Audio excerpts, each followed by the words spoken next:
like we playing chess, but I'm unimpressed. So now let me flex. Yeah, I'ma work through the struggle and hurt, cause I know my worth, and I gotta be first. Yeah, I gotta be first. They don't know what's gotten into me, how'd I turn pain into energy. Through all the struggle and hurt, remember my worth, and that's why I gotta be first.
Look at my shine with the blow. This is my time with it though. This is my time to be way at the top. Me and my guys gon' pay out the block. I don't look like boss. Time's right, and I know they see us walking in the limelight. Promise you gon' wanna watch like a sci-fi. My guys are high rises, high tide. My crown if you come to my side. I pledge allegiance for lifetime. My squad connected like Wi-Fi. We grind and you see the highlights. This my life. It ain't a game now. Me and you, we ain't the same now. Lions coming out to play now. Opposition out the way now. Out of the way. You wasn't invited. Say you come to play. I dare you to try it. You don't want to try. The Snapdragon Pro Series is brought to you by Snapdragon Elite Gaming and Monster Energy.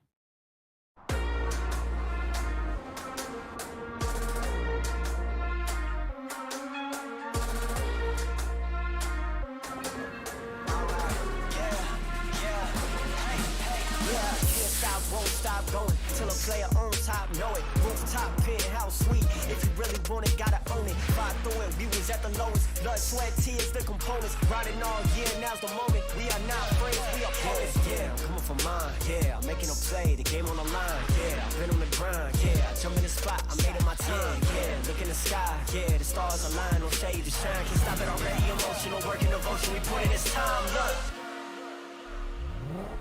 you won't stop.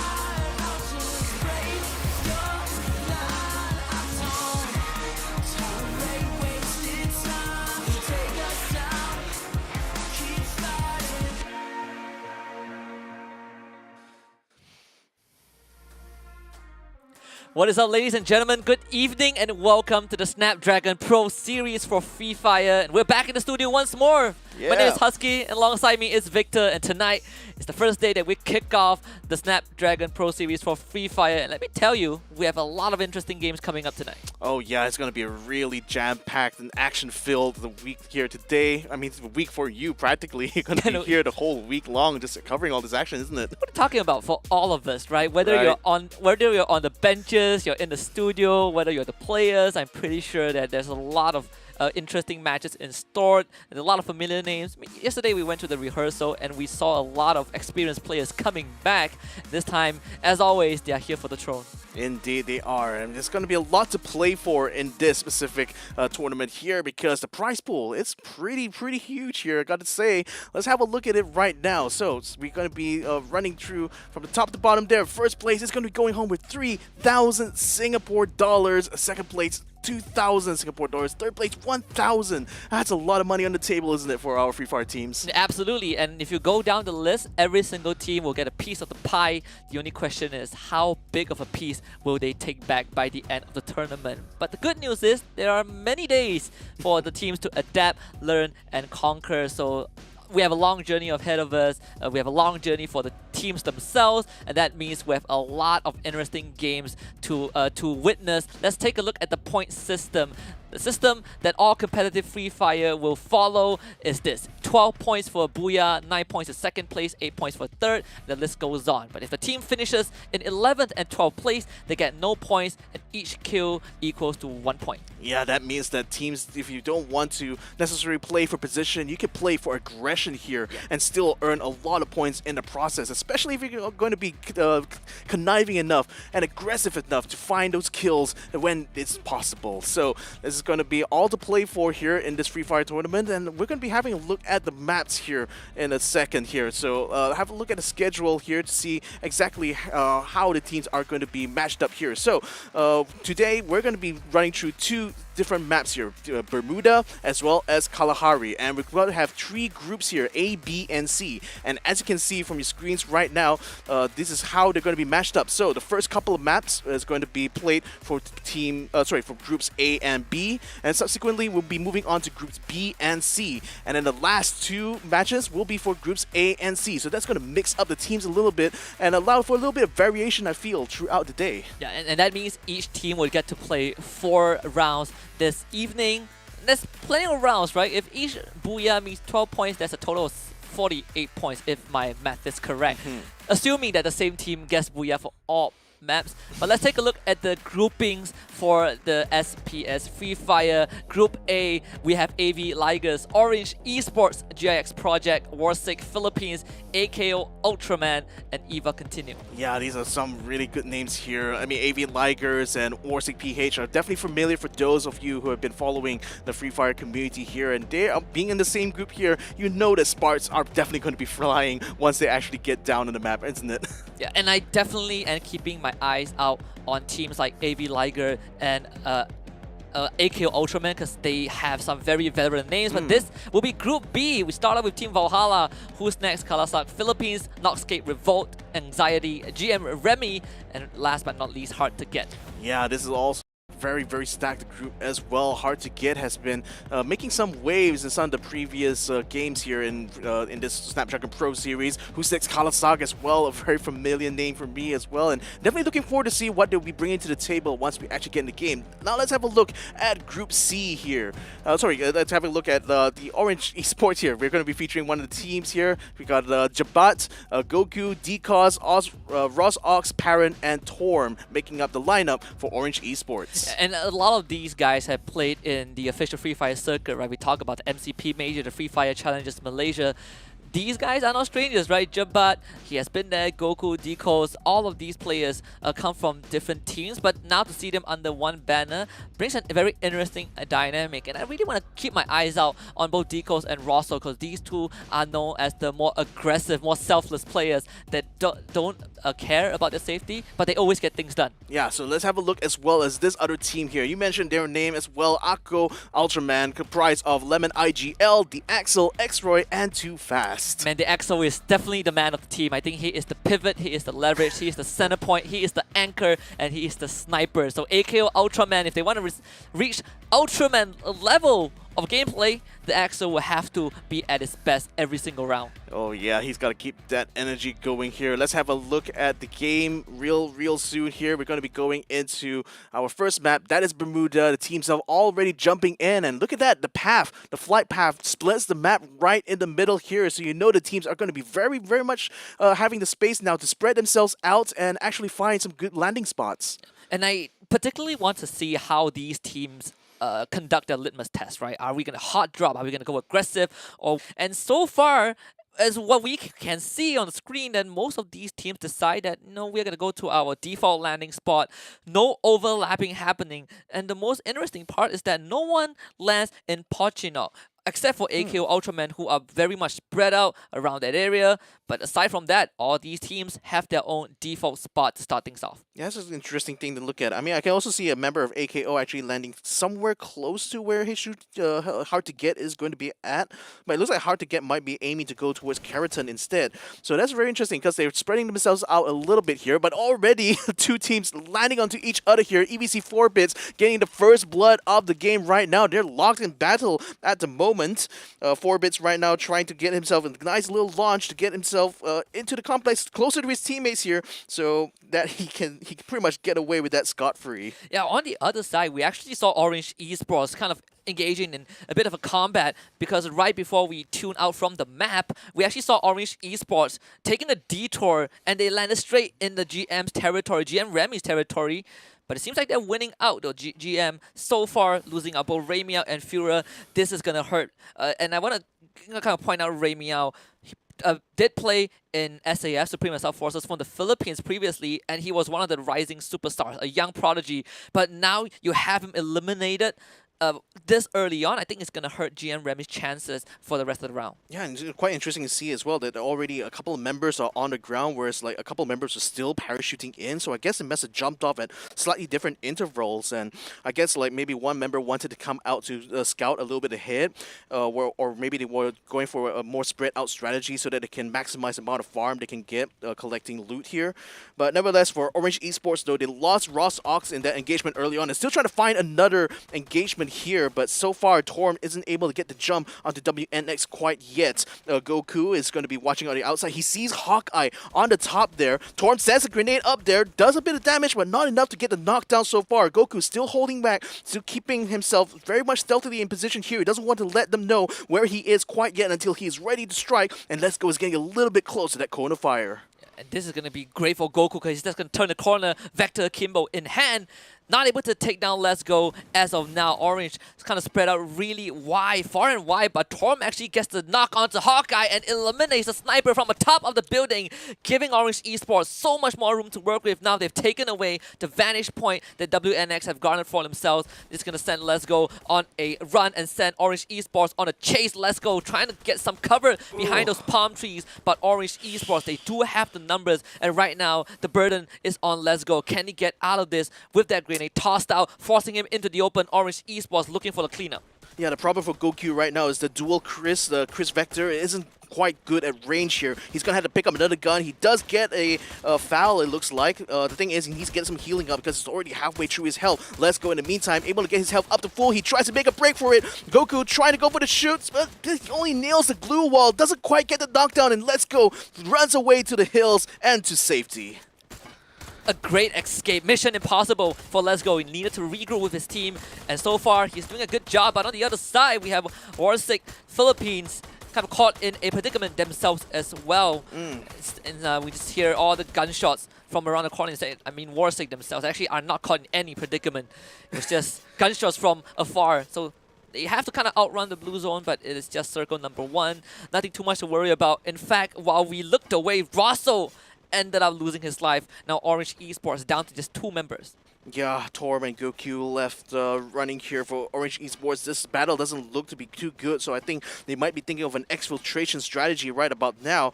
Problem is, they don't really quite have a lot of space and maneuver at the moment because there's a body of water over there. But then WNX, look at where Yadope is. He has the high ground here. He can spot everyone. He spots out Torm, starts getting some shot, but Torm managed to jump away to safety just in the nick of time. Hopefully that wasn't too much damage, but Yadope probably feeling a little bit miffed that he missed that opportunity. Yeah, for Torm basically dodging a bullet, you know, taking that parachute, but he fell to death.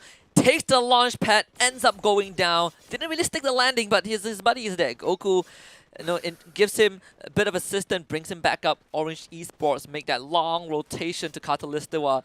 No more fights for them. They've taken enough damage. They've gotten away with 3 points, and now it's all about slowing down the pace and letting the rest of the team do the work for them. Yeah, so things are going to be definitely much more slowed down now for Orange Esports. That little encounter has not done them any favors so far, so they're looking to try to run this for the long haul. Even with the amount of kills they've gotten so far, they've only briefly been able to hold the kill lead here. But now the hunter has now become the hunted. It's now AKO. We are seeing the AKO squad. Sorry, that's AV Ligers. That's AV Ligers. Yeah, AV Ligers right now making their way to where WNX is, and it looks like they might be thinking of trying to hold position here for now. This is actually a really good spot because it does give them a bit of cover and a little bit of a view into what's going on in the observatory. I'm not sure if they actually spotted WNX inside the complex, but the trouble is that if AV Ligers decide to go into the observatory and start farming, they're going to be sorely disappointed because that place is pretty much looted to the bone. And on the other hand, we look at EVA Continue, right? EVC, McGrory playing on on these high ground. Not sure if he saw that one member from GM. I assume not. But so far, EVC getting out to a very slow and steady start. The circle very fair to a lot of teams. In fact, centered around Catalysta, while that's where Orange Esports are now currently situated. Every other team have to flood in from multiple angles.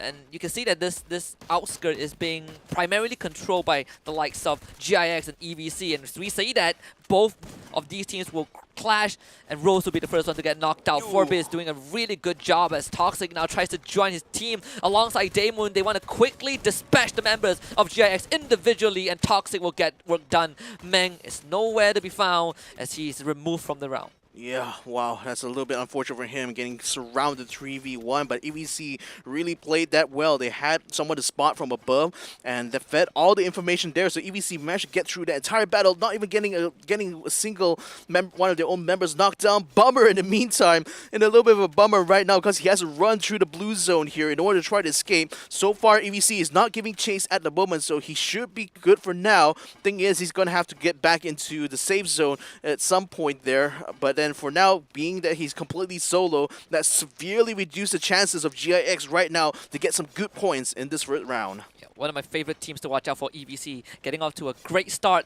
Let's turn our attention onto this bird's eye view. H2G kind of driving straight into the territory of Orange Esports, and in fact, hard to get. They do have the man advantage, so if they decide to push Orange right now, I don't think Orange Esports can get out of this.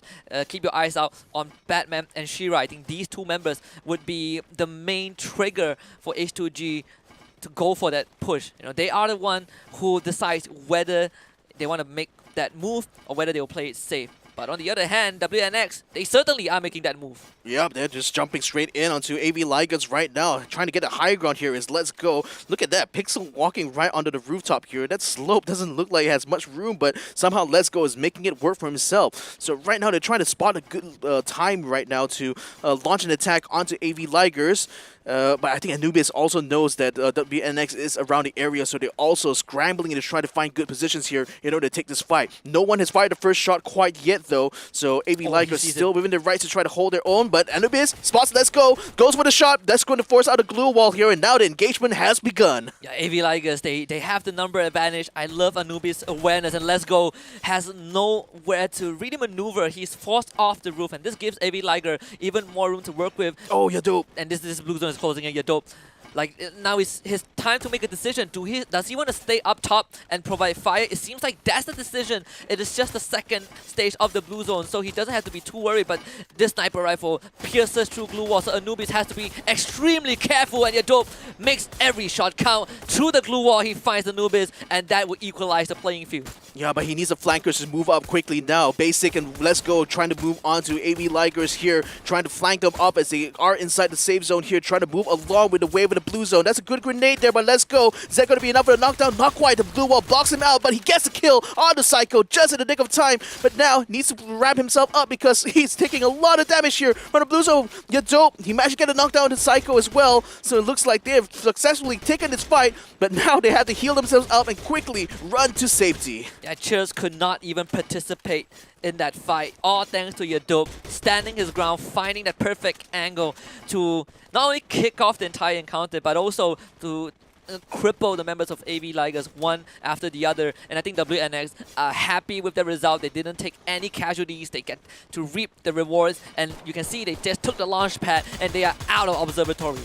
Yeah, Chairs in the meantime still trying to stay on around the outside. He knows moving into the safe zone right now will mean certain death. He's going to have to wait it out until WNX decides to move on. This next circle, again, landing dead center in the safe zone here, right around Katus Listiwa. So Yadope, he spots another team here. This Valhalla currently hold up onto this outpost here, but it looks like it might be an outpost of death because they're just laying the fire onto them, forcing them out. Melt tries to get a jump for it. Yadope isn't able to get a shot, but Melo is already taking a lot of damage. Dookie forces Yadope now to put out his shield and his glue wall as well as he heals up, but WNX, they aren't able to try to knock over this outpost quite yet. They're going to have to try to take this more methodically here because Dookie still has his sights trained onto them.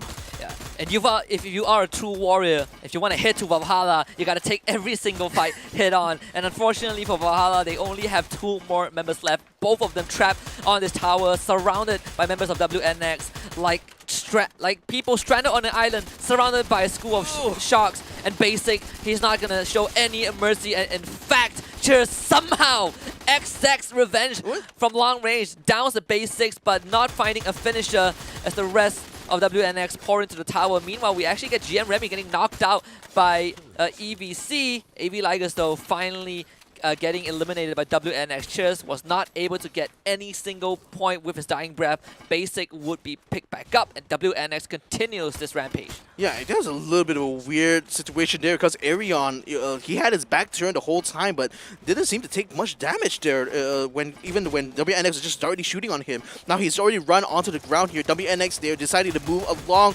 with the wave of the blue zone closing in on this next circle here, but that's going to land them right within the arms of H2G, who are just waiting down by the bridge here. So WNX going to have to be a little bit careful here. They already fired a few shots there, so maybe Hard to Get has already heard that and they're already hunkered in, anticipating a fight that is about to begin. This definitely favors WNX a bit more, having that high ground. The circle basically going way towards the center, as EVC will be the first team to kind of make it into that safe zone. And on the way, they take out the last member of Anxiety. So that's AXN kind of eliminated 7 teams left, as a Warsick also makes contact with WNX. EXO off-screen does take down Gym Quest, but WNX so far are holding down pretty well, but they gotta make a decision as soon as possible. Meanwhile, AKO Ultraman finds himself taking on RV head-on. They already lost Roy, but Lemon doesn't care for anything because he has EXO with him, and EXO leads the charge. Suntua is gonna be the first one to get knocked out, and RV kind of thrown into a shamble, not knowing what to do. Yeah, this is going to be a massive standoff here. That's a good grenade, though, by Too Fast, taking down Jimmy Quez. To RV is down to 2 members still left standing. AKO, they're going to use this opportunity now to swarm the warehouse. Senju puts out a glue wall there, does block off the path a little bit, but Lemon IGL is still on the hunt. He's still trying to find Senju right around the corner there, but the problem is there's not a lot of visibility here, and they're also getting a little bit attack more behind there because EVC has just joined in the fray as well. They need to finish up this fight as quickly as they can. Swarsick's trying to absolute best here, but Lemon IGL still able to give them the slip, puts a glue wall around himself. Now he's a little bit trapped though. So how is he going to get out of this? Oh, the grenade comes in, flashes him completely. He has no vision whatsoever, and Warsick finishes up Lemon IGL. All AKO wanted was RV, and they attracted Warsick, they attracted EVC. Warsick comes in, gets the third party, collects the reward, but now they've really angered EVC because EVC wants to be party number 4. Meanwhile, on the other hand, Orange Esports did make contact, but let's put our attention back onto Warsick because EVC is giving them a run for the money. In fact, RV somehow is still in the game. Slumber surviving in the warehouse along all of these glue walls that these teams have set up for themselves, as EVC continues to pummel the members of the members of other teams. But look at this, a very congested battlefield in this very small warehouse. Tacular against McGrory. McGrory pulling out all those glue walls to keep himself safe, but Joey has to kind of weave around the corner out of the blue zone to find an angle. Tacular is in the best possible position, but Yadope from afar snipes McGrory.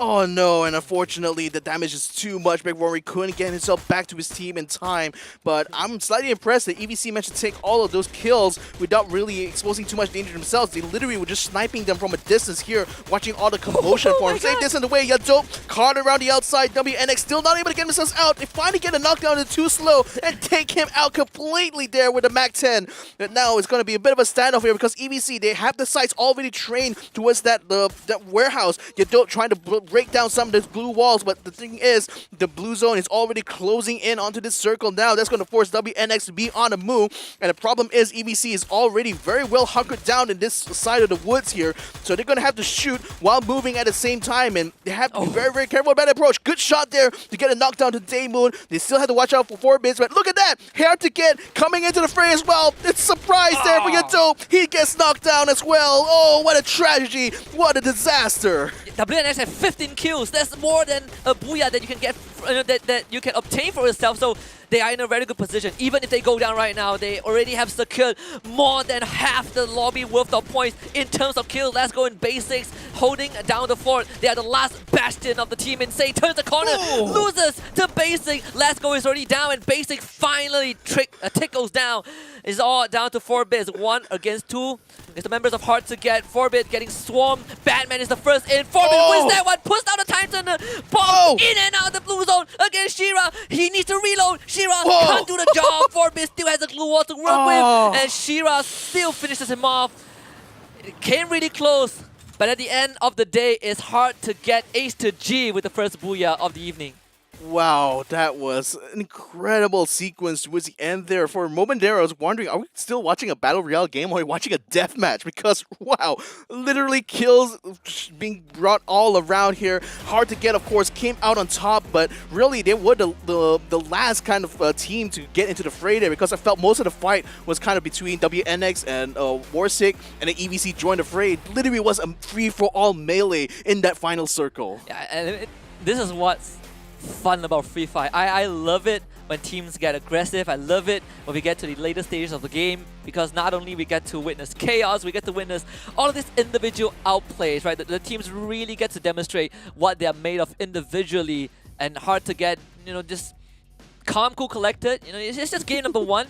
And I would say, despite the fact that they got that booyah, despite the fact that they won that first round, deep down they know it's not a glorious round. Sure, it was a very hard-fought victory, but remember, before WNX got completely eliminated, they had 16 kills in the bag. Top that up, being in 3rd place, that's 24 points to start off the evening. Yeah, and the fact that Hard to Get was like the last team to get into the fray, by that point, there's not many other members to kill by that point, so I still wonder if the amount of points they managed to get, even with the booyah, is necessarily going to be enough to overcome that. So yeah, that's still very, very good result all around though, and definitely a very, very hectic first round to begin this entire series here. But nevertheless, let's give a shout out to our sponsors here, starting off with Snapdragon Elite Gaming. When winning matters, and winning definitely mattered a lot here for Hard to Get, because that's still a lot of good opportunities for them in the future. Absolutely, and other than that, we also have to thank our other partner, which is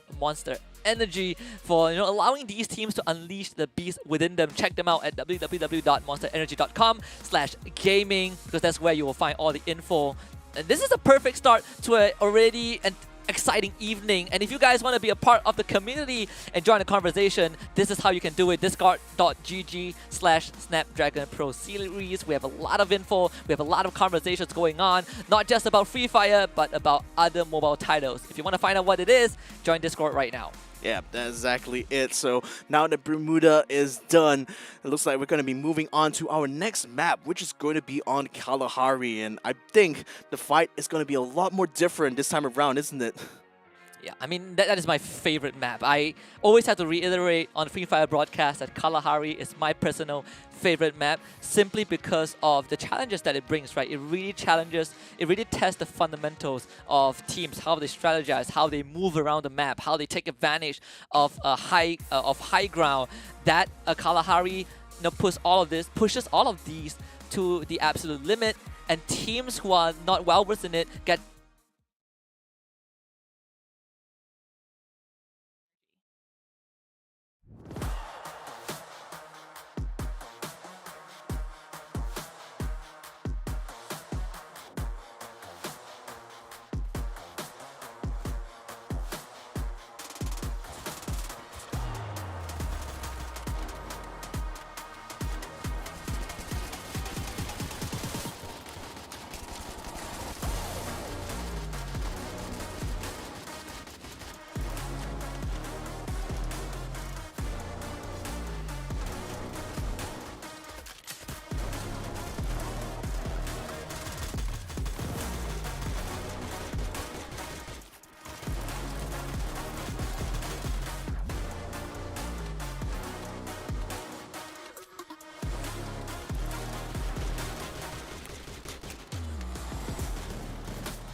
We're back for more Free Fire action at the Snapdragon Pro Series Free Fire. I'm Husky, alongside me is Victor Cax once more as we just witnessed a mind-blowing game number 1 on Bermuda where Hard to Get emerged victorious, getting the booyah, but it was actually WNX who got the glory after all. But we are getting ready for round number 2 in this bout between Group A and Group B, and we're heading over to my favorite map, Kalahari. Oh yeah, and it was quite interesting to see that a lot of teams decided to play things a little bit, I would guess, relatively safe when you think about it, because in this first map, basically, they decided to go a little bit more spread out, anticipating that most of the fighting will only occur towards the late game stage. That's when everyone is all crowded together. So it seems like they really, literally try to maximize the amount of kill points you could get potentially from this first round, just to kind of start things out. So it'd be interesting to see how they're going to go ahead and play this out as we go to this next map, because I believe Kalahari is going to be a slightly different, if not very different, battleground compared to Bermuda. And let's take a look at the standings by the end of round 1. Uznac, Kalasak, PH, or WNX, they have 25 points, right? So they're placed third, 8 points from placement, but they have 17 kills. That's basically a third of the entire lobby that they have eliminated, followed by EVC with 19 points, Hard to Get with 17 in 3rd place, Warsick Philippines in 4th place with 12 points, Orange Esports in 5th place with 10 points, and AQ Ultraman in 6th place with 5 points. Yeah, and with the rest of the standings here being held up by AKO Ultraman with only 5 points in total. No Escape Revolt with 5 points as well. Anxiety XD, GM Remy and Team Valhalla, they got knocked out quite early on, and most unfortunately for GIX Project and AV Ligers, being knocked out in 11th and 12th place respectively means that they earned no placement points, but at least they have maybe a kill point each. Yeah, well, that's kind of like the silver lining. You know, at least we start off the evening with no one getting a big donut, but nonetheless, it's not. We are starting to see kind of a very vague hierarchy, right? Which team is willing to take those risks, but it's just round number 1, right? Who's to say that WNX is not going to bomb out in the next few rounds, or we see other teams pop off? This is why I love Free Fire, right? It always comes down to the marathons. It's not a sprint. You know, you got a couple more games to go for, but moving into map number 2, I think that is where I am most excited about. Again, aside from the points that I made before we went into the break, is also how the teams adapt. I think that's the most important thing about Free Fire. And that's the thing, like especially for EVC as well as WNX, they have already set themselves up in a very good position just because of this, how well this first round has turned out for them. So not to say they can coast for the rest of it there, but a lot of like their strategies can now be a lot more focused on trying to maintain that top spot rather than trying to climb, which is what a lot of the other teams are going to be forced to do in these next coming maps. So yeah, for them, at least for now, you know, they know that, you know, we're already here, so let's just try to keep our let's just try to maintain our performance here and just keep ourselves right at the top. Yeah, and this is what we will be looking for in teams who are at the top, right? But for teams who kind of started off on a slower note, you know, AB Ligers, AQ Ultraman. In fact, from 6th place onwards, I expect them to, you know, put on a couple more points on the table. I think, especially for a team like AQ Ultraman, where you have so many veteran players, it is not going to be adaptation is not going to be a stranger to them, right? Just need to give these guys some time. They are late bloomers, so perhaps Kalahari is where they truly warm up and start showing us what they are made of. But aside from that, I think for WNX, the way that they got to that end game, the way that they got, you know, that total of 25 points is actually super impressive, because they didn't even start the fight, right? It was all because of Orange Esports, and that from that point onwards, they were fighting their way, running from the circle, and also taking out other teams along the way. And somehow they found themselves in that position where they had to take over Warsick Philippines, where they had to take over RV, where they had to fight EBC, and still make it into the last top 3 teams. And that's the thing, it's literally a show of like initiative on their part, right? Because they heard the shots popping off from Orange Esports' side, and they realized that, oh, this might be an opportunity for us to third parties around. Like the thing they didn't really anticipate, I guess, was that other teams were also swarming the pot at the same time. So in a sense, it was a little bit of luck involved for sure, but the fact that WNX was able to take charge of the situation and actually rack up those amount of kills, that's just impressive on its own. Yeah, and no, we give a lot of praise to WNX because they were the one who came out the gates gun blazing, but we can't forget about the team who actually got the booyah. Hard to get. Kind of a very impressive round, right? Sure, they didn't rack up as much kills, they weren't as aggressive, but they were able to play a very consistent game, a very stable game. We have an interview with the winners of round 1. Hard to get. Hard to get. Hello, Shira. hard to get. Hello. Hello. All right. Hello. So Shira, my questions to you is that, you guys has not been fighting at all throughout the games, but suddenly, you guys appear and manage to secure a booyah. So, how does that happen? Yeah. Maybe we're just lucky in position. That's why we get the booyah. I see. Because we only the position. Because we get the last zone. We are in the last zone. I see. Alright. So my next question will be, for Bermuda, for Kalahari, will this happen again? Will Hard to Get can find a good position to get another booyah? Yeah, I hope so. Yeah. Alright, so secara bahasa Melayu will je get- tadi Ikut tu menanyakan kepada Shira kan tadi macam mana dapat booyah untuk game pertama kan. So apa yang Shira katakan tadi adalah di mana dia luck dari segi kedudukan, position dia dan memberikan dia booyah. Dan soalan yang kedua tadi, ikut tu tanya dia, Boleh dapat booyah? boleh dapat booyah lagi tak? Kan? So jawapan je yang diberikan, dia pun berharap benda yang sama. So saya rasa semua pasukan pun akan mengharapkan benda yang sama. So ada apa lagi soalan Okay, ke? so Shira, my last question to you. Since this is a second map for you guys, is there any secret weapon or secret strategy that you guys going to show to us? Yeah. Nah. Just wait for another round. You can see more about our gameplay. Our secret gameplay. I see. Alright. So untuk soalan yang ketiga, Ikuto menanyakan adakah apa strategi yang akan dibawakan untuk game ketiga nanti, adakah strategi yang baru untuk ditunjukkan untuk game yang kedua nanti. So Syira cakap apa There will be dia special akan ada special strategi tu. Strategi yang sangat special, so korang kena tunggu. Alright. Okay, Shira, thank you for the interview. We wish you all the best for Hard to Get. Thank you. Thank you.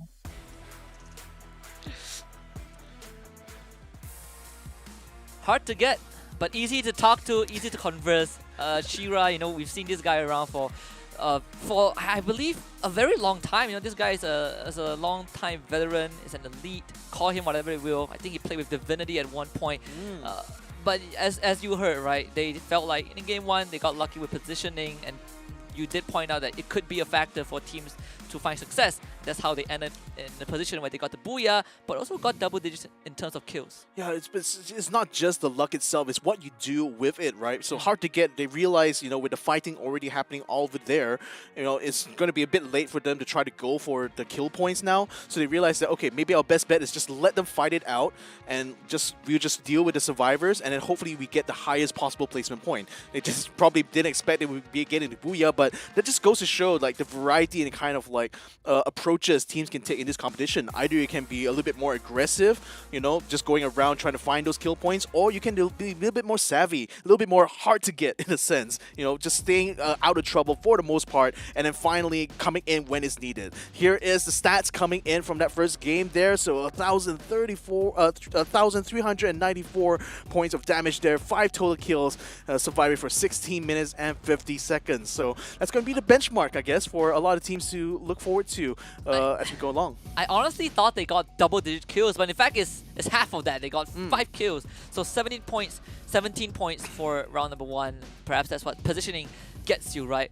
And one of the kind of special thing about Free Fire is trying to balance out the aggression and playing safe. Right? You can't play hide and seek for the entire game because that only nails you maximum 12 points, which can easily be overtaken. So I believe playing smart is kind of the term for it, right? Which is why if you look at the Sun Tzu's Art of War, I believe there was a line that goes, in Free Fire, you gotta play smart.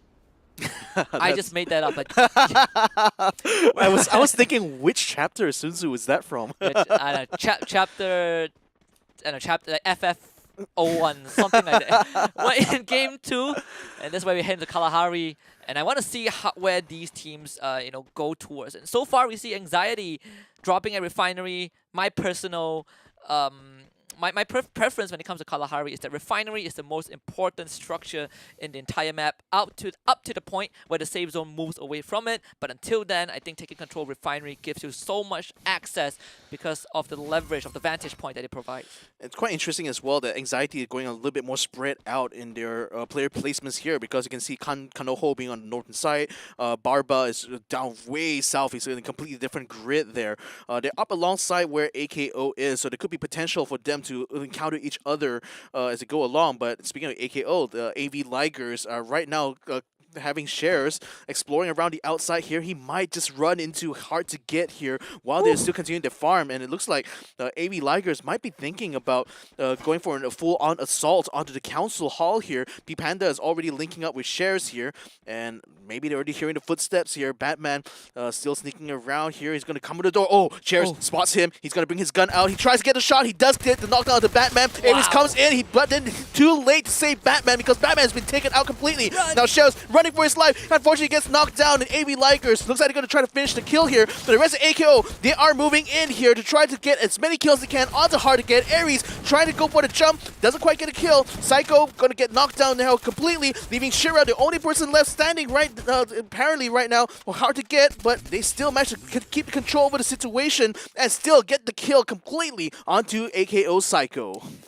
It's not how you start, Victor. It's how you finish. And unfortunately for AV Ligers, just walks into the building, tries to get away with murder, but gets punished instantly. And just quick, H2G just quick on the response. In fact, one of the teams have already been knocked out, and I believe is Warsick Philippines in the hands of Orange Esports. And AV Ligers, despite all of that chaos, still survives with 2 members. So all things considered, it's actually not too bad for them, but they probably learned the lesson to not disrupt while council meeting is ongoing. H2G, they definitely did not appreciate that. I still felt there's a bit of a net loss there for AV Ligers because out of all of that, they only managed to get just that one kill, which was onto Batman. So I felt that them trying to move in there after Shares got knocked down was a bit of a tactical error there. I mean, I guess in the moment there, they thought they could try to get the jump at the hard to get, but the problem was that again, hard to get, true to their name, was really hard to fight against, and unfortunately couldn't quite sustain themselves through that fight. Now, in the meantime, though, who's next? Spotting someone down by the docks here. They're already sending some shots there. Sun Dua getting deleted from the map right now from a shot from GIM. So it looks like Basic is going to be moving out of the way while GM continues to bring the assault onto RV. So right now, it's just really going to be between these two now. No third party is going to be coming in to disrupt this fight. Senju is going to get saved here by Jimmy Quez, and they're going to need that because he is. Otherwise, it would be a 3 versus 4 right now. Senju, didn't quite get the revive onto him, so it's now down to only 2 members here from RV. It's like a grenade being sent down there. It's going to give a big chill there to Jimmy Quez, forcing to get out. Fury already on the top of the bow of the ship here, getting the shot onto Slumber. That's going to be a complete knockdown and kill there. Oh, that's so unfortunate there for RV. Completely eliminated, but the fight is not over. Jim is going to get fought here by WNX, who's moved onto the wrecked ship, and they're looking to try to get some extra kill points in this fight. And GM, they did such a good job in eliminating, eliminating RV, but let's see if they can do the same to WNX. This is a completely different breed. This was the team that went on an absolute killing spree in map number 1. But GM have gotten full control of the ship. You see Let's Go, and Let's Go is probably the ones who's going to make first contact, but Unknown and Retools, all of them are hiding behind this fortified defense built out of glue wall. Hawkeye playing underneath the ship as WNX takes a slower approach. They don't want to rush it too much, and Let's Go, in fact, even takes 4 damage as he disembarks from the ship. GM so far so good. They do receive some fire. Retools need to relocate himself, and now they end up in the bar of the ship. It's Unknown. He's going to push out into Hawkeye. But so far, no caddy just yet unknown. Oh. Back turn. Hawkeye punishes him for it. V2 Yo. shows himself at the wrong time. And WNX smell blood. They give themselves the green light as this ship is now under siege. And unfortunately for GM, it was not meant to be. WNX takes all of them out and they lose none. Oh man, that's just so heartbreaking as well, because up until that point, GM actually had good control over the fight. It's just that knockdown from the doorway there. That's why doorways are such a very important place to watch your positioning in, because if you expose yourself too much there at that entry point, it just leaves you so exposed to fire. I was gonna say that I was quite impressed by Let's Go's kind of like creative maneuvering around that ship up until the point he actually fell off. So It happens.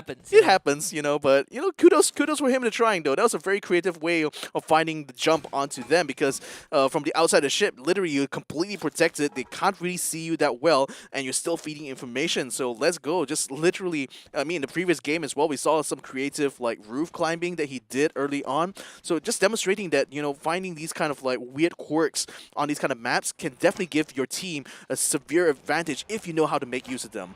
But any case, now we're still going to be watching Anxiety still hold up in a refinery. The circle, of course, lands it right on top of refinery, so they don't really have to move in this position. This is going to allow them to continue to dig in here and try to find really good defensive positions as soon as teams are going to be swarming into this area. But it looks like a red zone, a danger zone has already formed up here, and that's going to engulf, I think that's AKO Ultraman, who are right now caught in the middle of that. Their sister team, AV Ligers, is right around the northern side of that danger zone as well.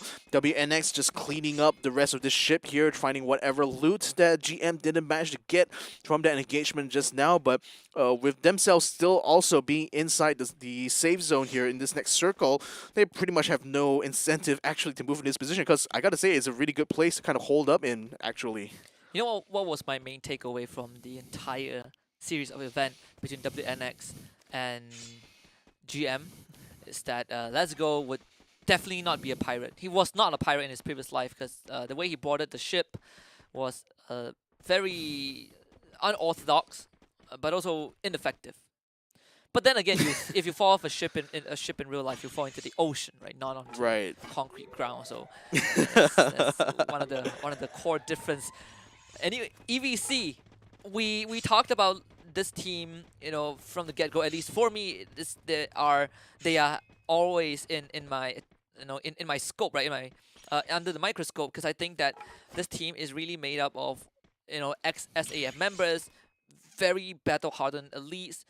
They've been with SAF, I think, for more than a year, and right now under this new organization, EVA Continue, I wonder if they can show the same amount of composure that they did with SAF, because back in the days, these guys are known for control, and I think that is the main phrase to describe them. They're a very controlled team, they are very disciplined, no flashy moves, but if you really want to bring the heat to them, they will gladly retaliate. But unfortunately, from game one at least, we have not seen that side of them.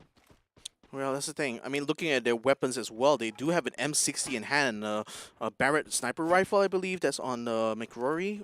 Sorry, Daemon is the one with the M60, and I think might be 4-bits that has the Barrett in hand. So they actually have some really good weaponry to try to fight at a range here. So I guess they're kind of banking on that while they keep an eye on Orange Esports here, who had unfortunately lost Goku in a previous engagement here. They did manage to get 4 kills though, so that's not too bad of a trade for 1 life. But Decos is going to be wrapping around here. They know that a team is probably holed up inside the refinery, but they haven't quite found a good approach yet. So they're just going to be repositioning around to try to see if they can get the jump onto onto Anxiety, who currently are still very much holed up inside the refining area. EVC in the meantime, they're still right around the outside. Valhalla is actually around the northern part, I think, that's of a refinery. And it seems like this is going to become a very crowded battlefield very, very quickly. So Anxiety better have themselves completely set up here. Look at that. Look at how high up Chessman is going. He's going to have a full view of this entire surrounding here. And he's anytime any team's going to be coming by, he's probably going to have to be the first one to spot them out and feed that information for his team. And look at that. Hard to get as well as getting into the fray here. We can see them just around the eastern side, EVC on the northern side, and oh yeah, okay, so Valhalla is on the southern side, actually, of the refinery.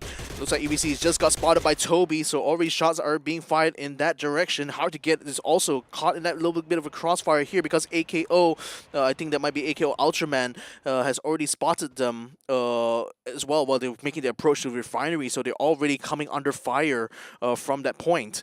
Now, let's see how Anxiety is going to try to play this out because they were here from the start of this game, and the circle so far been favorable to them. Even this next circle is only going to be splitting the refinery in half, so most of Anxiety can pretty much stay in their positions here and start to gatekeep some of these teams that are trying to run into the complex.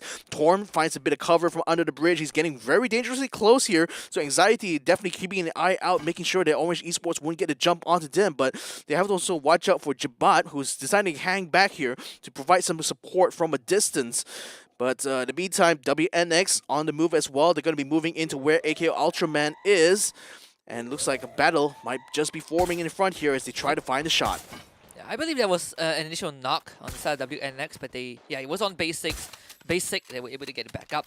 AKO Ultraman probably going to get rushed soon as EXO once more putting his sniping skills to good use, but unfortunately he was not able to slow down this charge from the side of WNX. In fact, Basic has already turned the corner as Too Fast going to drop down the glue wall, keep himself safe for now, but that corner is not as safe as AKO Ultraman think it is, because they do have Basic with their shotgun in hand. Let's Go actually shows himself in the open, but actually gets a grenade detonated on top of him. Roy also needing a bit of room to recover that health. EXO forced back slowly but surely, as WNX doing an incredibly good job of taking space for themselves, and now they are at the doorstep of AKO, and unfortunately for EXO, he will have to take this fight against Let's Go and Basic as they turn the corner. EXO trapped in an absolute dead zone with nowhere to go, and they just take him out too fast. We're getting exchanged, but WNX still stands. Lemon shows up, gets a bit of retribution,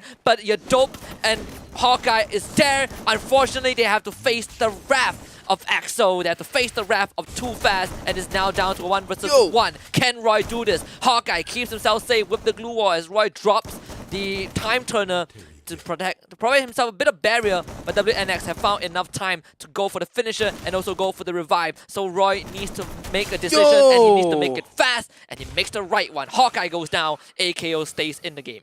Oh my goodness, but AKO has taken a lot of damage as a result, though. It have to use up so many glue walls there. Now Roy is starting to clear things out. Lemon IGL is already getting himself back up to speed here, getting himself healed up. EVC now moving in onto the refinery here, and it looks like this next circle still continues to favor Anxiety a little bit, but now Hard to Get is also finding themselves in a favorable position as well on the eastern side. EVC, unfortunately, is a little bit caught around the outside here, so they're going to have to fight their way through.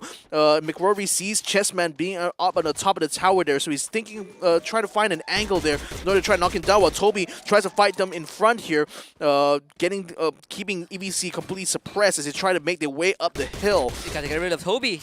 Toby is completely stopping EVC from marching onto this area, marching up the hill, and it's all just this one member, this pesky guy called Toby is keeping Anxiety not only in the fight, but he's also taking pot shots at Hard to Get.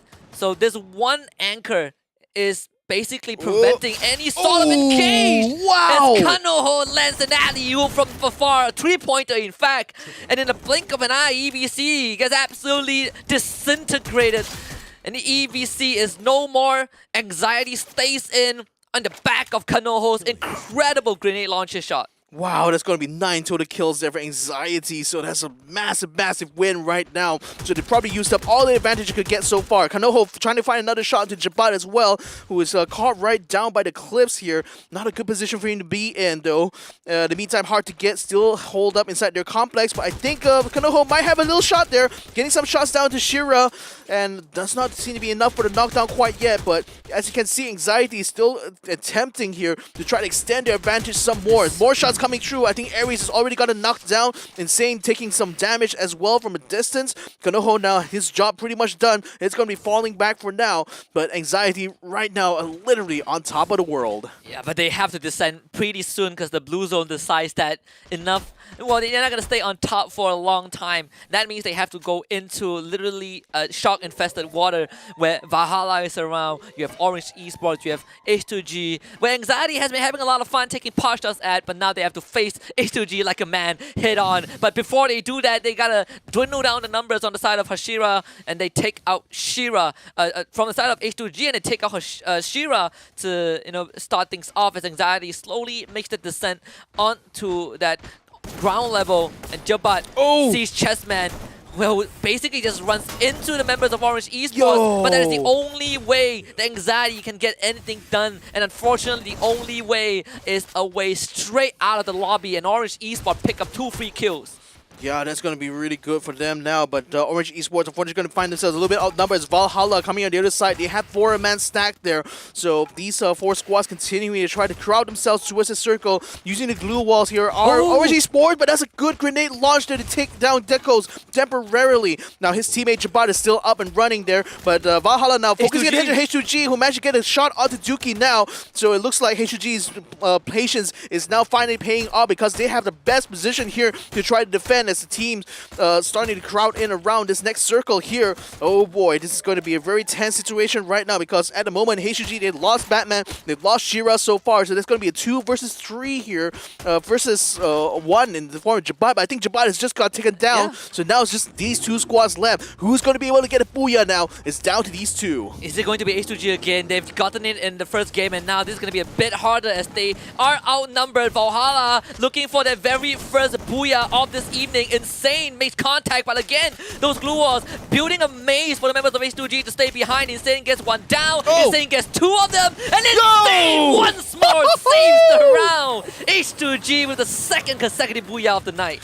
Wow, that is insane there from Insane of Hard to Get. The 1887 finding its mark again and again, and yet the booyah goes to Hard to Get in this round here. And I gotta say, that's an amazing, amazing performance here, despite the fact that they held out until the last possible second. Have a look at the reactions there, man. Look at that. Can we sense elation, celebration already when they realize what they had just done? How do you take down Hard to Get? The answer is you gotta play better. You gotta outsmart them when it comes down to the 1 versus 1, because if there's anything that we've taken away from this first 2 games, is that the members of H2G live up to their name. They're really, really hard to get. Game 1, clutch. Game 2, clutch. And out of 2 rounds, they've already gotten 2 booyahs. They have 2 more games left to play, and they will be playing it, I believe, in the next 2 rounds. Well, actually, after a break, right? Because Hard to Get is in that, I believe, in that in that Group A.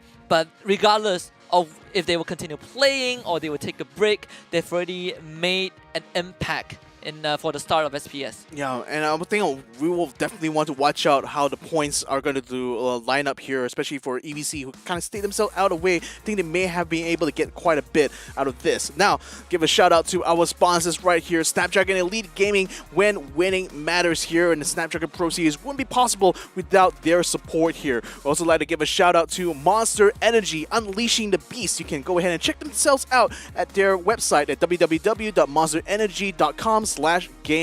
And last but not least, if you want to be part of the conversation here in this Snapdragon Pro Series, join our Discord. It's at discord.gg/Snapdragon Pro Series. You can join the conversation there, start discussing about the amazing matches that we have here and as well in the future. But go ahead and let us know your thoughts inside that server.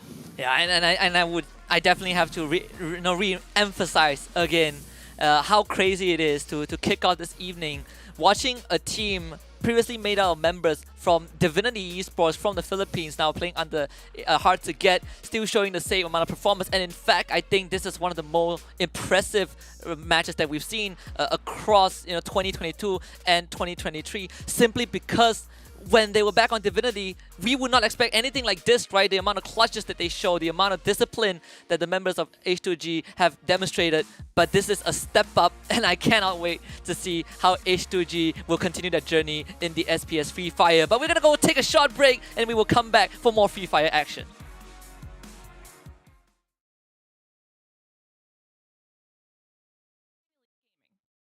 And Monster Energy.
We're back for more Snapdragon Pro Series Free Fire action. My name is Husky. Alongside me is Victor Cax, and we're getting ready for the second set of groups. Today we have Group B taking on Group C in the same map rotation, starting off with Bermuda and then going to Kalahari afterwards. But what we've taken away was that hard to get got off to a hot start, taking 2 consecutive booyahs. Yeah, indeed, and I think that's definitely a good strategy on their end. You know, try to maximize the amount of placement points you can get instead of trying to get into the thick and thin of the fights, where it can either go really well for you, like how WNX in the first game, or it could go really, really bad. You know, so just by taking a more safer approach, I think hard to get is trying to play the long game here, trying to maximize the amount of save points they can get, and hopefully be able to maintain that climb and maintain a decent enough position by the end of today. But what I really want to see is that this next set of teams are going to be coming in here, and as well as the points that have been allocated for that, that have been given out for that last round there, because I bet it's going to be a bit of a change up. And as you can see,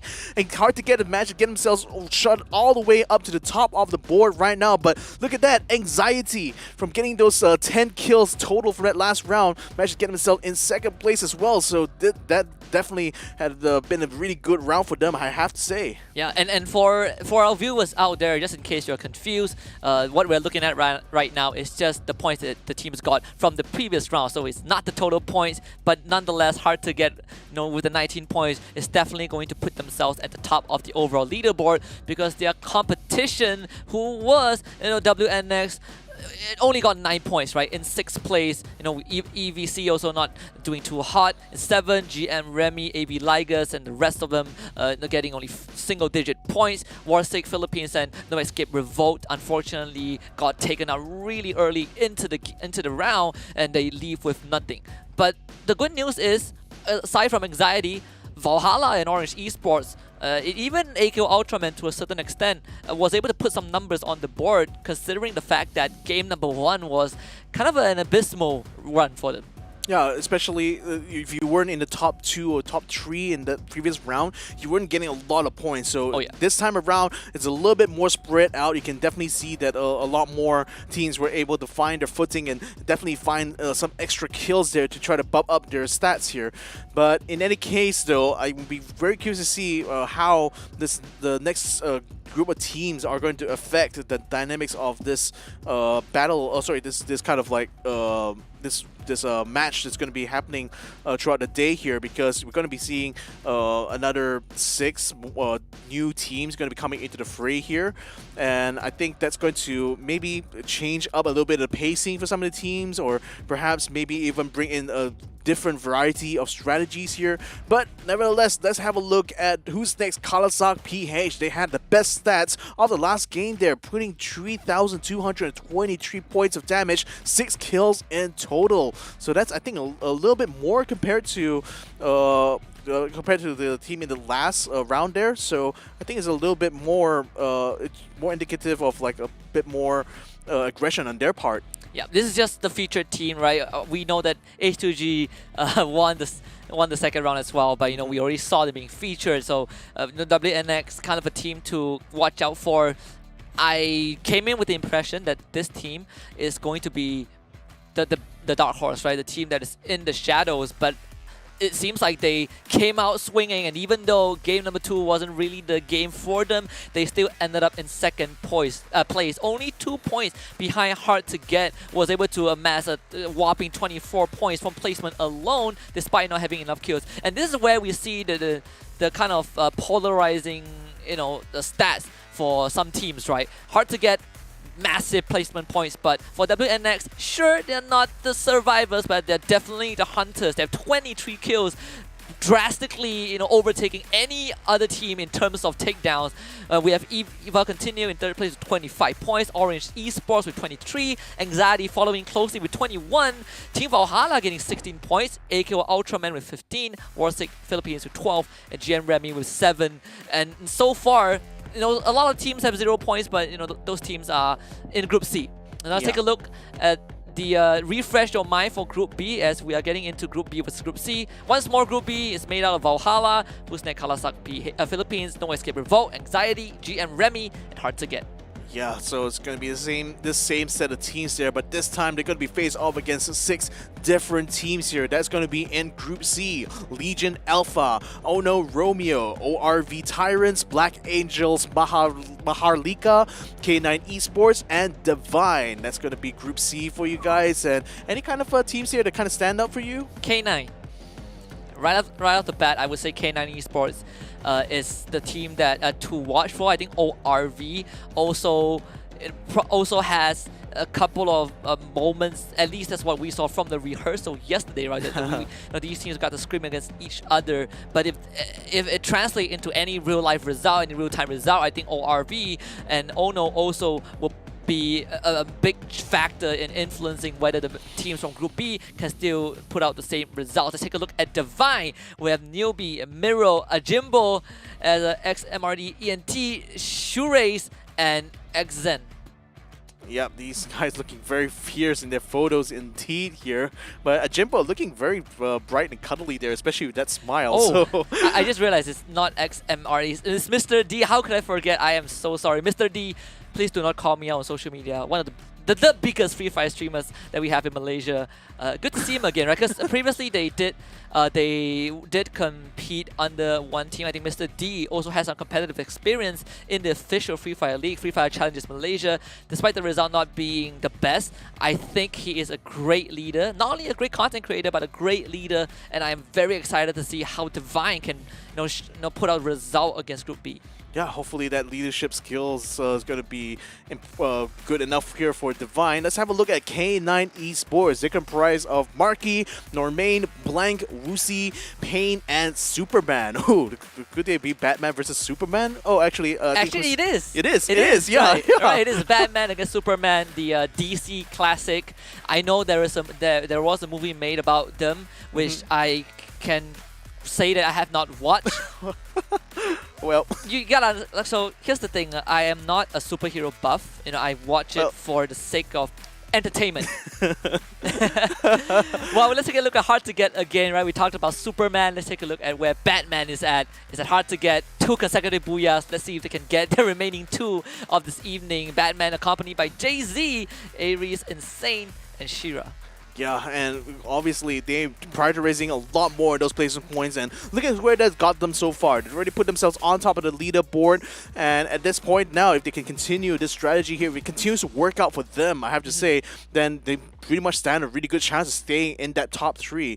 But nevertheless, for all of you at home who want to join in the conversation, you can go ahead and share your thoughts on the social medias using the hashtag Snapdragon Pro Series. Let us know your thoughts, and you may even stand a chance to be featured on stream right over here. And speaking of which, another thing that you could usually use your thought is the predictions about this next match here. Which team do you think is going to be able to get it? Is it going to be hard to get yet again with the Booyah, or do you think another team might be the one to get it? Let us know inside the Twitch chat right here and right now, and let's see if that prediction does come true. Super excited to see Divine taking on the world, right? There's a lot of sub-clans, a lot of sub-teams from AKO. AB Ligers is one of it, Divine is one of it. In fact, I look at the members of Divine, right? It's actually, they've been around for a long time, but sometimes, they add a couple of letters in front and behind their IGN, and it looks slightly a bit different, but it's actually Mr. D, it's Shura, oh my goodness, all these names.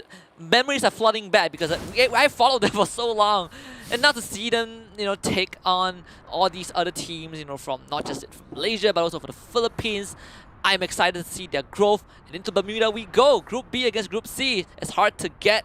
It'll be on our screen right now. It seems like they are going to land at the southern point of peak, but from what we know from Hard to Get, they are in no rush. GM is in a rush though. They've already made contact. Raymond did take out one of the members from ORV. Yeah, already fights starting on their side there. First blood being taken there onto ORV. Are there going to be more to come in there? GM Remy continuing to, I think continue to fight. No, it looks like they already pulled back a little bit now, but they're landing right on that island over there. So there's a bit of a blue zone. It's also forming between the island as well as Clam Village. So that's going to be a bit of a obstacle, I think, for some of these teams trying to get through, and more or less for ORV as well, who has just lost one of their own. And GM are going to continue to try to play gatekeeper here, as they seem to have isolated Jampong completely from the rest of his team, and they're moving in to swarm for the kill. Remiel trying to find a good opening here, trying to get onto the high ground actually to see if they can spot out Jampong. But it seems like they're not quite not quite able to spot him at all. In fact, they're just going to be running around on this top floor here to see if they can catch some extra loot. Now, ORV is still not really pulling back in the moment, not least because Jampong is actually left out on the lurch. But Apno is still continuing to hold back here and trying to see if he can find a way to either sneak past wherever GM Remy is, or perhaps try to come into Jampong's aid. But they also might be looking for the opportunity to bring some revenge here, because after having Hades Step already taken out, that's already reduced their chances in this round here. So it might be just a little bit good if they can also reduce the chances of GM Remy getting to that final circle. But that still remains to be seen. Führer right now getting onto the jetty. Ruz still trying to hide around there. I think he might have spotted Führer right from the edge of the wall there. So he's just waiting for him to get closer, because he's only got a MAC-10 there as well as a thermal rifle. So he doesn't want to quite use the rifle yet. He's just waiting to see if Führer's going to get close enough. But it looks like Führer's going to be holding back. In the meantime, though, they managed to find Jampong. They're trying to bring some shots onto him. He managed to get a glue wall out to try to keep himself safe, while GM are continuing to try to suppress him. Aguila sets up a glue wall of his own. So right now, it looks like they're just trying to set up an approach here so that they can continue to farm the rest of this island here while keeping ORV under siege. Yeah, GM have no intention of continuing this fight, right? You don't really start with much resources, especially if the area that you're going for is Rimnam Village. So they make the right decision to back off. They do have some suppressing fire from Re2 just to make sure, just kind of sell it to ORV that GM is still around. But in fact, they actually were able to loot the house on top of the hill. Now they have extra resources, and knowing GM, they probably are going to go back for round number 2. Now Ray Meow actually does not have any health pack to work with, so GM have to always be aware of that, right? This is, sure, he is a superstar, but even gods do bleed, and unfortunately he is one hit away from getting incapacitated. So the ORV has a pretty good shot at, overpowering GM. See, but the problem is, the more they're bogged down by this fight, that means just less time for them to go out and actually farm for this necessary kind of equipment. The health packs, grenades, even bandages, they might be even useful at this point. So, I mean, ORV right now just holding themselves out at this jetty area here, and in a sense kind of gatekeeping GM here, because now the blue zone is starting to crowd around them. So sooner or later GM is going to have to make their move, and it's going to put them into the line of sight of ORV. So let's see what Aguila is going to try to do here. He is keeping his eye on Ruz. Führer still stuck outside the jetty. He's not really daring to put himself up on top there, but that zone is starting to crawl in here. So time is of the essence now, as GM is going to have to find a way to get themselves on the move here. Apnoy continuing to scan around here to ensure that no members of GM are going to be able to get past without him knowing about it, and that pretty much keeps them in place. Now that's the danger zone already moving in. Apnoy is already caught up in it, so is Führer, and Aguila pretty much soon as well. Russ is still keeping his eyes peeled there to make sure that other members of GM will not be able to get past Apnoy. Literally taking one for the team there, just soaking up all of that early game damage there coming from the blue zone. Now Aguila is going to get swarmed now. Remiel and Retrus, they're going to be trying to make a move around. They managed to spot out Russ, going for the flanking maneuver, forcing out a glue wall there, where Russ attempting to try to run away there. He's going to get knocked out very close there. Finally gets knocked down, and unfortunately Russ will be taken out of this map completely. GM taking no prisoners whatsoever. Yeah. Führer now able to get up on top. He has to set up a couple of glue walls there in order to stay out of trouble. Remiel finally gets a health pack, but only just been able to use it in time there to get his health up to speed there. But they're all going to be caught up inside this blue zone here, and ORV decided to cut their losses. Jampong was literally the only one left standing there for his team. Russ and Apnoy both have bit the dust, so that leaves him the only solo for ORV. Oh, ORV had the right idea to gatekeep GM, but unfortunately GM just made the better call. Went for the wraparound, caught Russ completely off guard. And that means that ORV basically have no more presence in this round. Sure, they haven't been knocked out just yet, but they will not be posing any threat anytime soon. In fact, on the other end, Shira, Martagat gets caught out in the open. And he's going to be the first one to go hard to get once more. Getting a pretty rough start, but they've been in this spot before. Unfortunately, this time it will be slightly harder to outmaneuver BA considering the circumstances are to get. They don't have much cover to work with. Batman forced to round downhill, and to rendezvous is going to be a big challenge. But so far, BA have decided to not really make any drastic relocations. The circle is still in the favor of both BA and H2G. You have Divine on the other side, just north of Clock Tower. We'll see if H2G can make it out of this. Oh, but it's still getting suppressed though, and Insane is just losing his glue walls one after another as K9 Superman are now joining into the fray, just blasting down those walls, making sure there's no cover left for Hard to Get. So it's going to be a bit hard from this point on now for Hard to Get to try to stay out of trouble, because literally trouble is coming to their doorstep. Blank holding a katana is going to try to flank around there, but he got to be careful because Ono is actually very close by this area as well. No Doubt has been hearing the shots being fired and are maybe in a position here to try to third party this fight. Now Insane's going to try to return some fire there. He is covered behind a wall now. Gets a good shot there onto Blank and perhaps onto Pain as well. And the thing is that's going to kind of stall the progress there. No Main gets knocked down by Ares, who managed to get a good shot there from the second floor. He's going to try to go for a little bit more now, but doesn't seem to be able to get any more besides that one knockdown. What a pixel shot from Ares. Unfortunately, no elimination. So if you are Team Superman, you gotta be really happy with that. We're just waiting for the clash to happen, but it seems like it will be a stalemate at least on that end of the map. On the other side, GM once more is gonna make contact. This time with Valhalla. Then Aguila is able to find a decent spot to work with. They actually on Valhalla's side they have buildings to work with. Mello is on the second floor, but so far not really finding the line of sight to deal with the members of GM. Meanwhile, on the other side, Fura is driving around in that motorbike, trying to snuff out the members of Valhalla. In fact, he's getting so much ground for his team. That's going to give the green light for the rest of GM. They're going to make their way onto into this compound if they want to. Melo actually has a nade cooked up, but with this boost on closing in, the nade actually connects with the Ritu, but doesn't have enough damage, so the second one gets tossed out, but this one detonates slightly too early. Mid-air, Ritu is going to be able to accept the third one once more.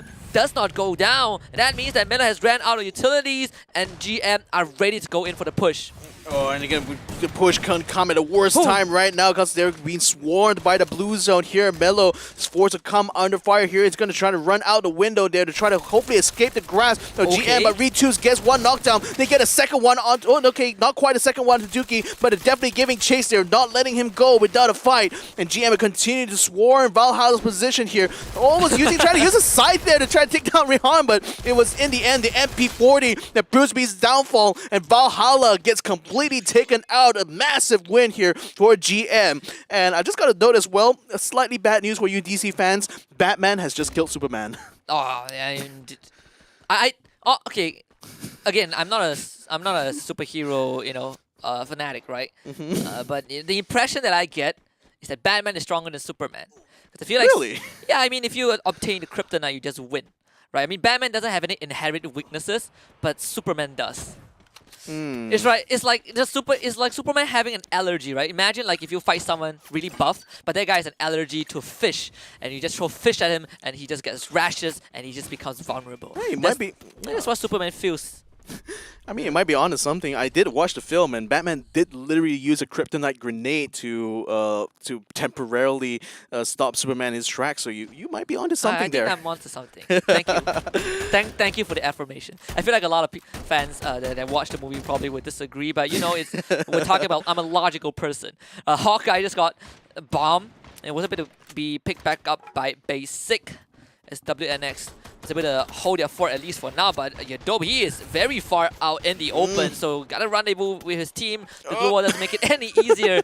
So far, so good for WNX. They decide to disengage completely from this fight, but Divine not really, caught in the same situation. They have the comforts of a building to work with. WNX are completely disengaging, so Divine can sit still, and then just hold off and see what's gonna happen next. Yeah, Mr. T still trying to hold himself out there. WNX on the move right now. They've already got themselves into the circle quite early on, so they're probably seeking to try to have a good position and try to set up an ambush because RV has just entered the scene as well, and it just to the southern side, or rather the southeastern side of where WNX's position is, and also trying to find some last-minute loot at the same time. Jimmy Quest does have a bat, he does have a shotgun as well, but this area is a little bit wide open, not quite suitable for those kind of weapons in particular. But nevertheless, RV continue to try to farm whatever they can from this one little outpost outside here. In the meantime, though, oh no, looks like they managed to find Anxiety, or rather Anxiety managed to find Hard to Get because it just knocked down H2G Eris, and it looks like they're going to be continuing this fight on right now. Barbar going in for the push. He does have Kanoho with him, and this is the guy who is so good with the grenade. And he works magic once more. Ares has stood no chance, but he wants a second, and he finds Insane. AXT, they become the kryptonite to H2G, and unfortunately, the last man standing is Batman, killer of Superman, conqueror of Gotham. But in this case, I think Anxiety is on him, completely surrounded by 3 different teams. Batman is in a very, very bad spot. Yeah, very bad spot indeed. Does Kanoho actually play baseball? Because that's a real golden arm throw that he has over there. Nevertheless, the grenade's going to be coming in though, and Kanoho casts a bit of damage. Bitter Links almost gets knocked down there, thanks to the shotgun coming from Barbar, but manages to put a glue wall just in time. Now trying to fight alongside the edge here. This is going to be a very hectic fight. Already knocked down Nate coming down there. Chessman getting knocked down while Imran continues to try to fight his own here. He sees Barbar, swings around, manages to get the knockdown just in the nick of time, finishes him off as well. Kanoho trying to find a nade shot there, but is he going to be able to land it in time though? What? Oh my goodness, Imran is going to take him down. Shakur takes down Batman. Then Kanoho, grenade launcher and a grenade throw, taking out the rest of AXT. My goodness. He did it all just by throwing grenade. He probably has a golden arm at this point. It's so good on the utility. He has finally expended all of that frag grenades, but the value that he got out of it was more than what anyone could have expected. I believe 4 nade kills.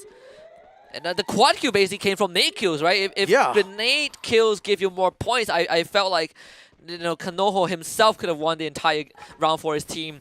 But right now he's stranded, on Bermuda, all alone, with very minimal resources. It's gonna take some time to stock back up. That means all the other teams will have more time to work with. RV makes it into the center of the circle. We're just slightly off Bimasakti strip as we look at this bird's eye view.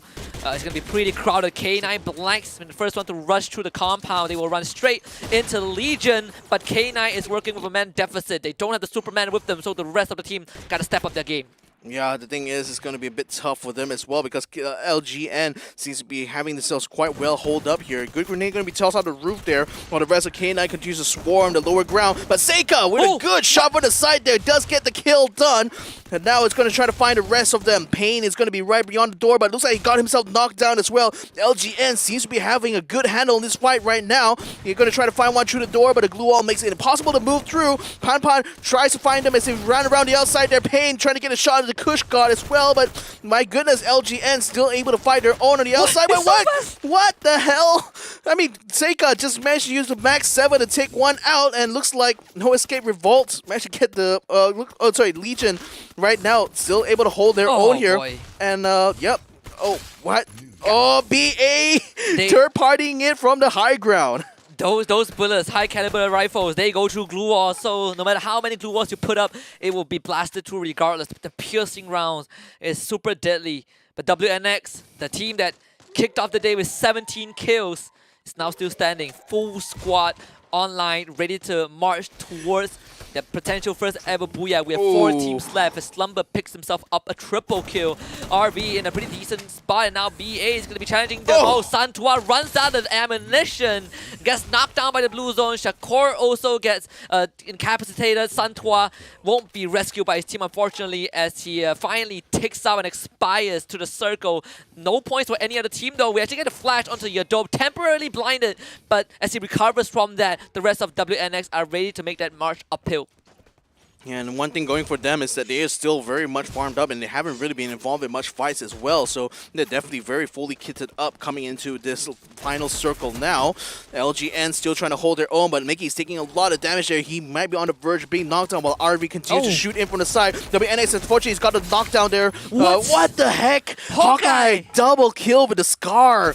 My goodness, he's going to try to find another one. Does almost take down Slumber, but only knocks his health down to half. Now they're trying to use a trail here for cover, but WNX still outnumbers them 4-3. So RV might be in the fight for their lives right now if they want to try to get the booyah. WNX, they can smell victory. Only a truck and a couple of glue walls separate RV from certain imminent danger. The flashbangs, they all get thrown in. And just look at this Zerg rush from the side of WNX. They have been stripped of their booyah 2 rounds in a row, but this is the round that they go for that win. Basic, let's go. They chip in. And it will be WNX getting the first booyah of the evening. Finally, some affirmation for their efforts here. They're not only good at kills, they're also good at getting the places done. Booyah now for Who's Next, Kalasak, Philippines. And it couldn't come any sooner for this team. And just an incredible round, right? We take a look at the reaction cam.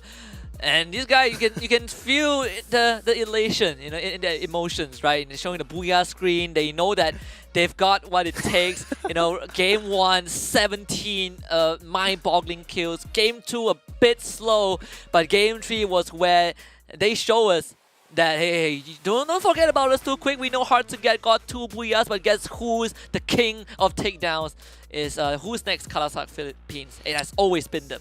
Yeah, I mean, again, like I love the little sassy finger waggers going like, no, don't count us out yet. You know, we're still coming for you. Who's next on the menu right now? It seems like no one, right? They just took out everyone. And I gotta give a quick compliment to Hawkeye.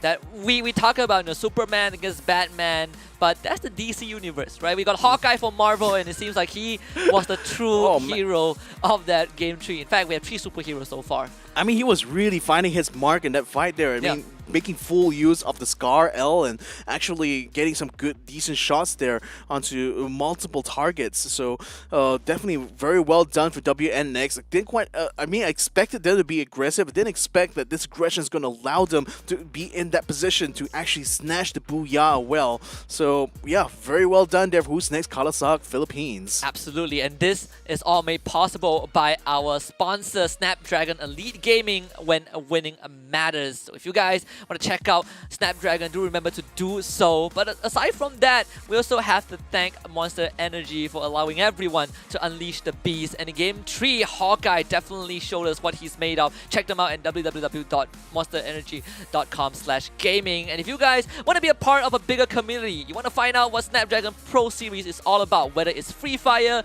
whether it's other mobile game titles, join our Discord at discord.gg/Snapdragon Pro Series, and we guarantee you will find very friendly members there. You know, you can find very good conversations, and most importantly, there is a space for all of us to communicate our ideas. Yeah, so that has been our first map for B versus C. We still have another map to go, which is going to be on Kalahari, so make sure you guys don't tune away from the stream quite yet, because the day is still not done yet here at the Snapdragon Pro Series Free Fire. We still have plenty of more points to play for, and definitely a lot more action in store in the games to come here. So, but so far, any kind of key takeaways you're going to be able to get from there? Who's next? Kalasak Philippines is coming, right? It's hard to get vulnerable, and I'm excited to see if Divine can step up the game. That's the team that we didn't see much in match number 3, but they still have a couple more rounds to go, and maybe we will get to see these teams in action. But before that, we gotta go for a short break, and we will come back for more SPS Free Fire action.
Look at my shine with the blow. This is my time with it though. This is my time to be way at the top. Me and my guys gon' pay out the block. I don't look like boss. Time's right, and I know they see us walking in the limelight. Promise you gon' wanna watch like a sci-fi. My guys are high rises, high tide. My crown if you come to my side. I pledge allegiance for lifetime. My squad connected like Wi-Fi. We grind and you see the highlights. This my life. It ain't a game now. Me and you, we ain't the same now. Lions coming out to play now. Opposition out the way now. Out of the way. You wasn't invited. Say you come to play. I dare you to try it. You don't wanna try me.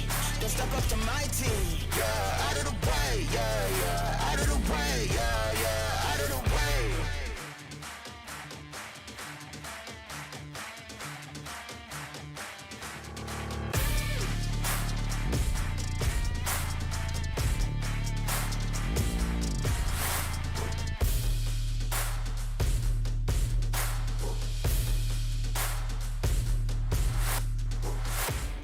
Game now, me and you, we ain't the same now. Lions coming out to play now. Opposition out the way now. Out of the way, you wasn't invited. Say you come to play. I dare you to try it. You don't wanna try me. Then step up to my team. Yeah, out of the way. Yeah, yeah. Out of the way. Yeah, yeah. Out of the way.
Welcome back to the Snapdragon Pro Series Free Fire. We are your commentators. My name is Husky alongside Victor Cax, and we have 3 more Free Fire games to go.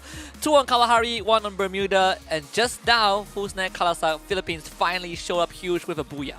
Yeah, indeed, and I can't wait to see whether or not they'll be able to continue this trend going to Bermuda right now, because it feels like they're just about woken up right now and they're starting to actually impose a little bit of danger right now to some of the other teams here, because they're showing that not only are we good at hunting you down, but we're also going to be coming for your placement points too. So that's going to be really exciting to see, because again, Kalahari being quite a different map compared to Bermuda means that they probably may have to change up a little bit the strategies too going into it. Yeah, absolutely. Let's take a look at the round standings first from that round number 3, with WNS getting that booyah and 11 kills, placing them at a whopping 23 points. No Escape Revolt coming in second with 15, and GM Remy with 14 in third place. Legion Alpha in fourth with 12, alongside Black Angel, Maharuka, and Anxiety in sixth place with 9. And this time, hard to get, in a rough spot. 2 points alongside Omo Romeo and Divine.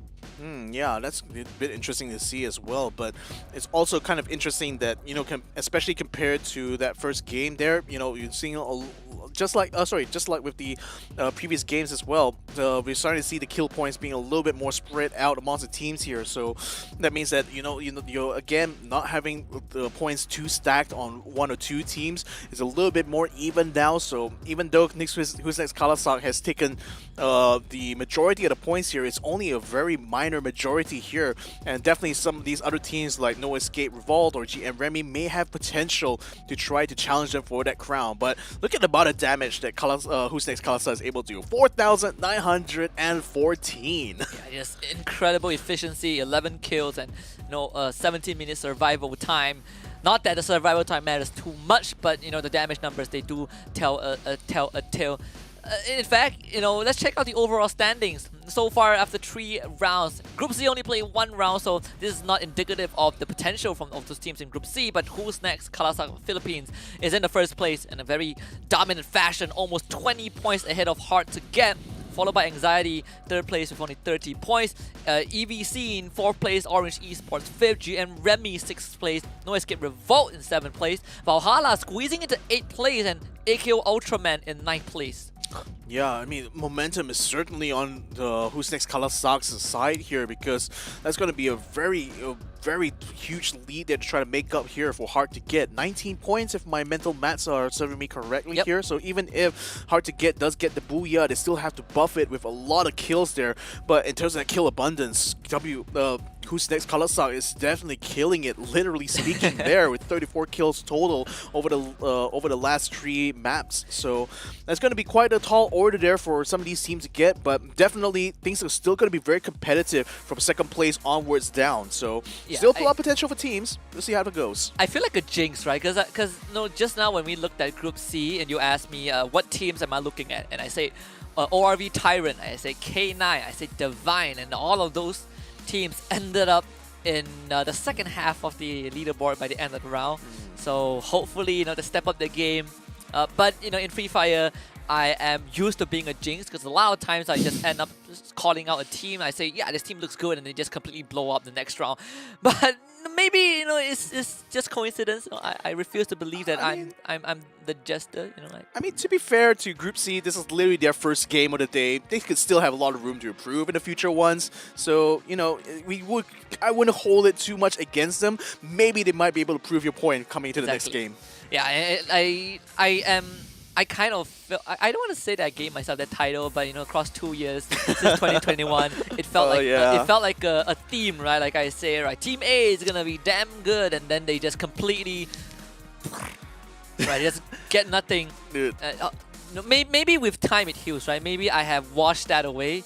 So I mean, I've been commentating for like years now, and I gotta tell you, the Cass's curse is a real thing. It's an actual thing that happens. So don't feel too bad. Yeah, it happens. Sometimes it makes me believe, right? Do I believe in superstition like this, right? Do I believe in jinxing people? I don't think so, right? I feel like I just have really bad judgment. I think that's the right term. I have really bad judgment. Situational judgment. I feel I'm making it sound worse. Now it sounds like I'm saying that the teams are not good, but trust me, they are good, and this is why they are here. But if you guys want to call me out and say that I'm jinxing your favorite teams, go ahead to post it on social media. But do remember to include the hashtag Snapdragon Pro Series, because you might stand a chance to be featured on broadcast saying that, why are you jinxing my favorite team, Husky? What are you doing? If you think you're that good, you can go play yourself. But of course, I'm not good. If you want to be the jinx instead, maybe you could let us know your predictions inside the Twitch chat. Go ahead and cast your vote in there, and hopefully maybe either the team is going to fall off the map there completely, or maybe you might just be a better predictor compared to Husky right over here. Yeah. I believe that anyone is a better predictor than I am. Just putting it out there, right? But I mean, probability. So here's the thing that I find interesting, right? When we talk about probabilities of teams winning, sometimes we look at it, this team is a 36, it's like what, 60-40, but to me it's always a 50-50, right? It's either you win or you lose. I sound like a boomer saying that. I sound like someone who is not fun at parties. But let's see if the teams that I mentioned just now can get a better result in match number 4, we're gonna fly straight into Kalahari in just a bit. And this is where they get put to the test. I wonder with your reputation, or rather yourself Yes, reported game in yang reputation as a keempat jinx, melibatkan Group B whether or not this is menentang going Group to C sendiri. Yes, force a lot of teams to try to consider the strategy of maybe, Kenapa ada, you know, let's hope that, or let's try to strategize ourselves to not get mentioned by Husky, and hopefully that way we'll be able to continue on our matches, continue on to victory here. But nevertheless, ladies and gentlemen, we're going to be jumping into this next game now. WNX going to be finding a good landing point here, quite close to the northern side of Ridge. And right now, teams actually not really going that spread out. In fact, they're actually crowding around a lot more compared to some of the other, some of the previous games we've seen so far. I mean, Anxiety landing right on top where ORV is. K9 as well, already starting bring some fire down as soon as they land there. So they're already trying to find some kills right off the bat. But Anxiety at the moment still trying to find their own spot here. BA as well, trying to get themselves in the face. Oh, look at this! Barba trying to find some good shots there as K9 actually running right out in the open onto the road there. That's not a place they want to be caught out here at this point. Chessman trying to get in on the action as well. It looks like they managed to get knocked out to Superman. No, Superman, not like this. Barba getting knocked out completely. How is this going to turn out? This is looking like a bloodbath already, and we only just started this game. Is this Superman or is this Clark Kent? Or Ken Clark, I can't remember the name, but but he's still in report mode. Superman, a really rough start, and AXT going for more. Chessman now shows up, and Chessman is not better than Superman. Somehow gets knocked by Pain, but there is going to be cover coming out from Kanoho. He's jumping straight down for the mountain because he is going there for his buddy. Fortunately for AXT, for Chessman, his friends are around, but unfortunately for K9, I think that this is probably the end of the line for Pain as he bleeds out in the open, and Normain will be the last survivor of this match. Kanoho eliminates Pain, and K9 off to an abysmal beginning.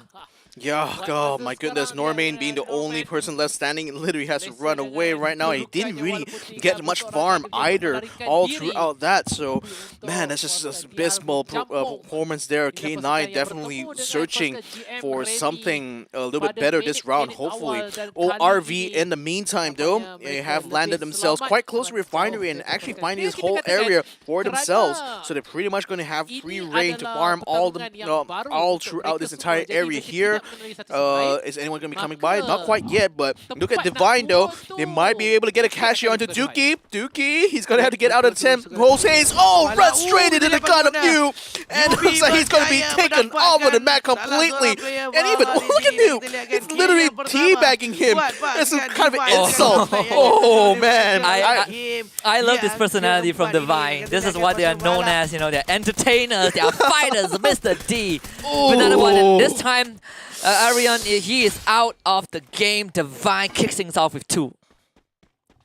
Yeah, that's a really good start here for Divine right now. Valhalla, unfortunately, losing 2 members. Mumuki, even though he had a sniper rifle, there was literally nothing he could do. He's going to try to link up with Melo right now, but with the 2 of them being all by themselves, there's not much farm even between the 2 of them right now. That's just a massive, massive blow there that's been dealt to them by Divine.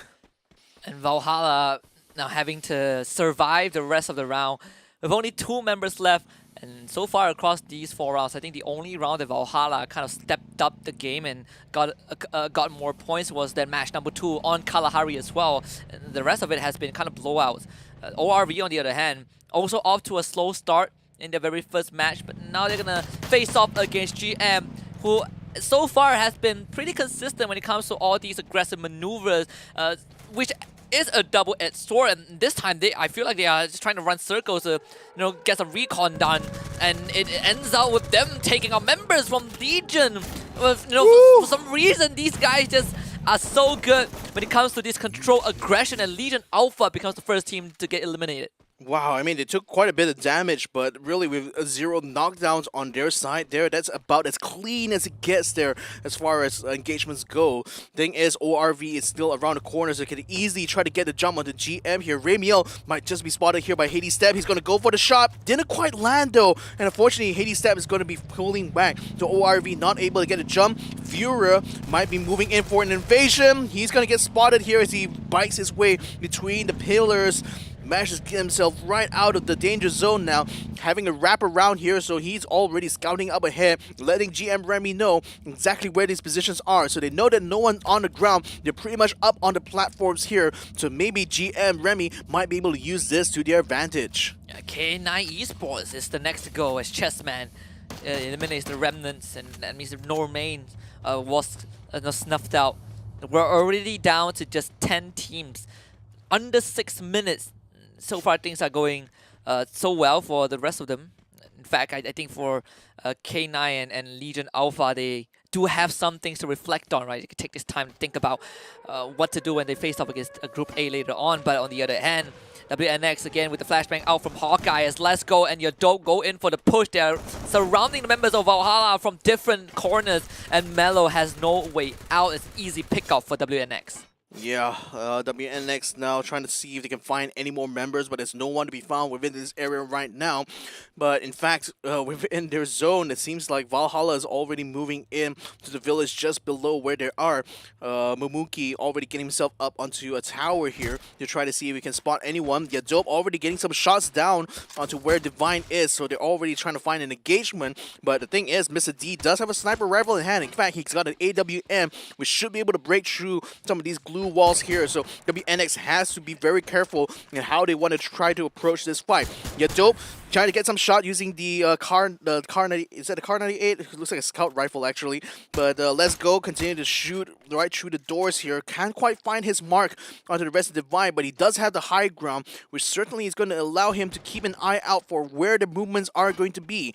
Newbie is going to be moving up forward here. Let's Go going to be hiding right behind the glue wall. Yadope trying to move in closer to try to get some good engagement distance here, but watch out, Newbie already moved up. He's going to try to find Yadope and he's literally going to try to hit him with his frying pan right now because he's just that close. Look at that shot there with the M14. Yadope could be in deep trouble right now as he puts up the Chrono Spear, trying to keep himself alive, trying to run out of the way. Wow, he's still able to get away just in the nick of time. Newbie now is going to be coming under fire, so he's forced to bring out his glue wall. He does find a bit of cover right now, but unfortunately he's lost that window of opportunity to get the knockdown. Oh, and wow, he closes it out with a nade on Yadoba. He is so far out in the open. When Newbie missing that barrage of shots, that really got super dicey right there because it was kind of a kill given, a free kill for Divine, but nonetheless they were able to get the knockdown. But they gotta be careful because behind them is a separate team, and guess what? It's the ever aggressive GM Remy, and Shura will be the first point of contact. He will be the overwatch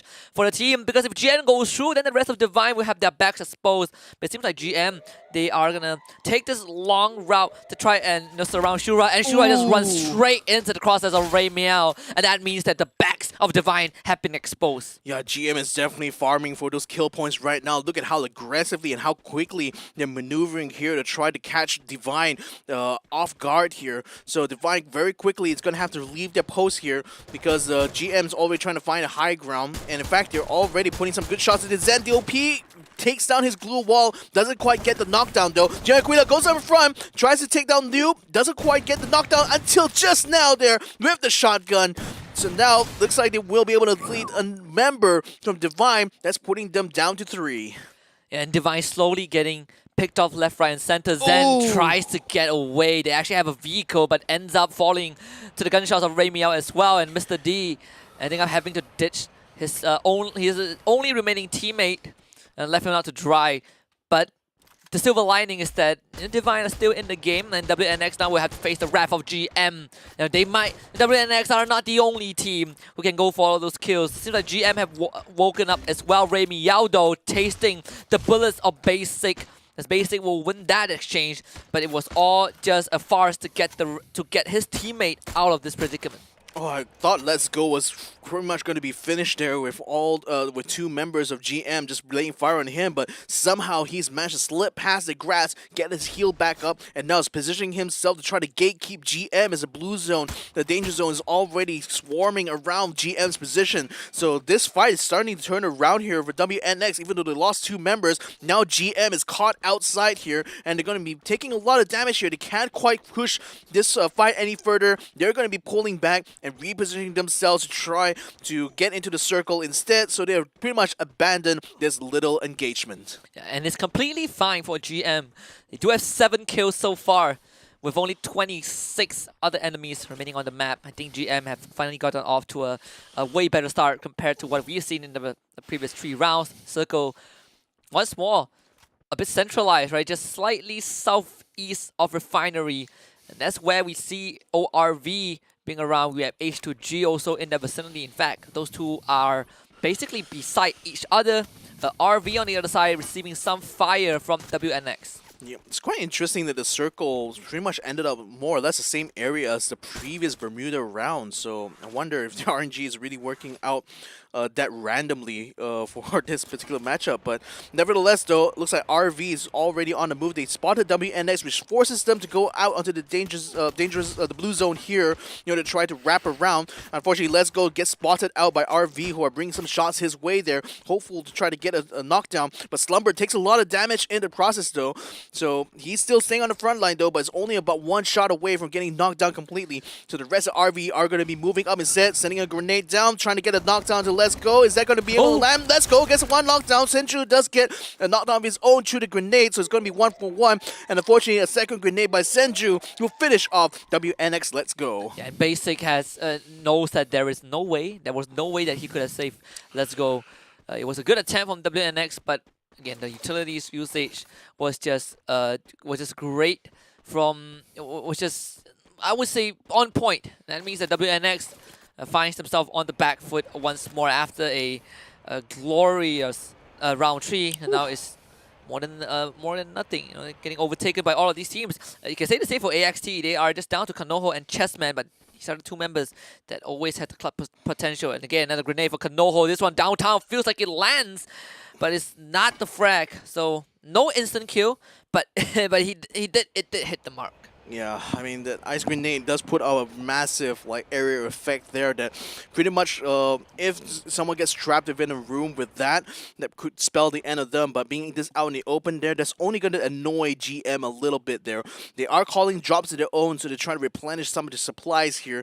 So Anxiety, even though they have some good drops here, it looks like it's only going to be cognizant for them to just stay there for a little while, but the high ground does give them a pretty good view of this area so far, which isn't quite inhabited by any other teams other than GM. But we're also starting to see some of the other teams start to get into the fray as well.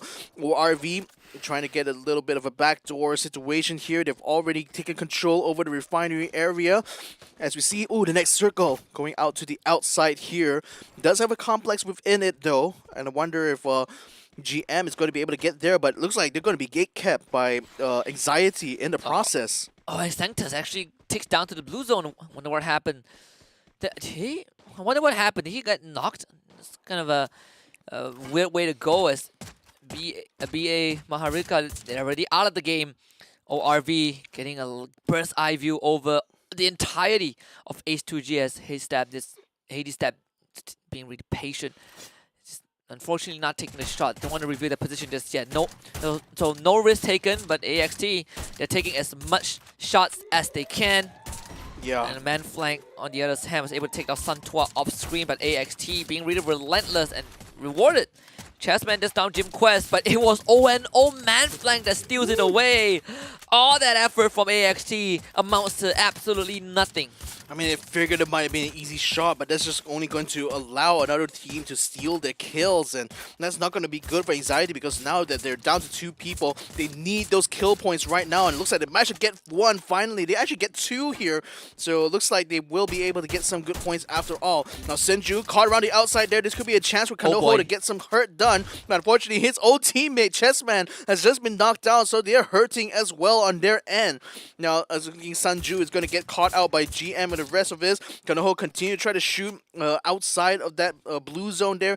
Mumuki, he's trying to keep himself healed out on the outside, but that looked like it was still a little bit too close for comfort there, and looks like finally Imran puts in the kill there from behind and pretty much puts that last member of Valhalla out of his misery. GM are now pretty much aware that both Chessman and Kanoho are on top of the tower, so far having the best view of the entire battlefield.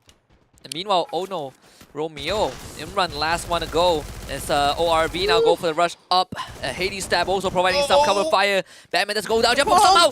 How did he survive that? It took a bit longer for Insane to finalize the kill, but a kill is a kill for them. They did lose Batman earlier on, but actually that kill was stolen away, so H2G gets nothing out of it as ORV shows us the party rush that's go down. Chessman once more from on top of the tower gets those snipe off, a quad for him, and Hades Step is completely out in the open. Insane will put that final bullet in his body. We are down to 4 teams and 10 members left alive as AXT finally descends from the tower. Kanoho on one side, Chessman on the other, completely separated from one and another, whereas GM are very much safe, tucked inside the command post, but they gotta leave soon. Yeah, the thing is that the blue zone is already crowding around them. The circle doesn't quite favor the position, so they're just trying to find some kills, some extra kills before that the blue zone inevitably swarms their position. Mr. D is still going to be caught outside. He runs out the door just in time. The grenade almost catches him, but Aguila, he knows that the blind is right there. He's going to go with him straight with the frying pan. And into the fire right now as Aguila, strangest shot. Mr. D gets taken down. Divine taken out. 4 team in this round. Now GM are continuing to try to stay in position. Aguila unfortunately not able to hold his own. His Ares finishes him off with a max 7. Viewer now trying to find a good position here, but the glue wall is only barely keeping him alive. Kanoho has a grenade in hand. Is he going to be able to find his mark though? He has to watch out because Shira is trying to wrap around through the one. He does get the kill onto get a knockdown onto Ramiel. So yet again, that golden arm is certainly paying dividends right now for Kanoho. And H2G, they have 3 more members left and they're bombarding GM with all that grenade. Insane lands that one. GM still have the glue wall, but to save Ramiel and Insane is not going to be an easy task. In fact, Ritu just take down Ramiel goes down as well as H2G putting himself in a good position, but they're getting rushed by AXT. Chessman is in a 1 versus 3, has the glue wall, the flashbang actually blinds Insane. Chessman nowhere to be seen as Kanoho finishes off Fura. Chessman finally gets taken down. H2G staying in the round, 2 more teams left as now Insane he hops over the wall into the hands of Kanoho. He gets knocked down by the blue zone. Kanoho still stands, but anxiety goes down, and H2G caps off their day 1 run with the 3rd booyah of the evening. Wow, H2G does it yet again. The 3rd booyah they've managed to collect for today. And that was quite an insane series of events leading up to that. It looked like for a moment there that anxiety being on around the outside was probably going to force H2G's hands. And he in fact did manage to get a knockdown onto one of the members as he attempted to approach him. But it's still the way you finish that really determines it all. And you can see the reactions from our players right here as they have realized they just nailed yet another decent booyah. Yeah, and what a way to close out day number 1. Coming strong, coming hard and fast, and H2G showed us what consistency means. 3 booyahs. In soccer, I believe we call that a hat trick for H2G. Out of 4 rounds, that's a 75% booyah rates thus far. But H2G, they can take the rest of the evening off. They can go for a nice meal, get a hot shower, go to bed, and get ready for day 2 because day 1 has been absolutely amazing for themselves. But there are other teams who also got to a good start. I mean, this is the conclusion for Group B's involvement in this first evening. Yeah, and you have to say as well, it was really good for anxiety as well. Even though they were down to 2 members quite early on in the game, they still played the cards really well. Found themselves up in the refinery, found themselves a good perch actually to snipe down on other teams, and actually made it all the way to 2nd place in this map here. So that's definitely a lot of placement points in addition to the amount of kills they managed to get. So nevertheless, that was a fantastic little round to have over here. let's go ahead and see how things will turn out for the rest of it. Yeah, absolutely. And all of this made possible once more by our partners, Snapdragon Elite Gaming. When winning matters, and you know, hard to get, definitely embody this mantra, right, where winning matters in all rounds. And they got 3 out of 4 booyahs, and this also enabled by Monster Energy, where all of these players were able to unleash the beast within them. Check them out at www.monsterenergy.com/gaming. And of course, if you want to join the conversation or the discourse, do remember to log on to Discord and join us at discord.gg/Snapdragon Pro Series, because that is where all the conversation will be ongoing, regardless whether it's Free Fire or your or the other mobile game titles that you might find liking to. Yeah, so that is pretty much the end of the day for pretty much all the teams from Group B. But then for Group C as well as Group A, who are going to be coming back for this last 2 rounds, there's going to be the opportunity for them to try to climb themselves back up in the leaderboard and hopefully get some additional points to get themselves up there. But until then, we're going to be taking a short break, but we'll be right back with the final 2 matches for Group A and Group C. My name is Victor Cax, his name is Husky. We'll be right back after these messages.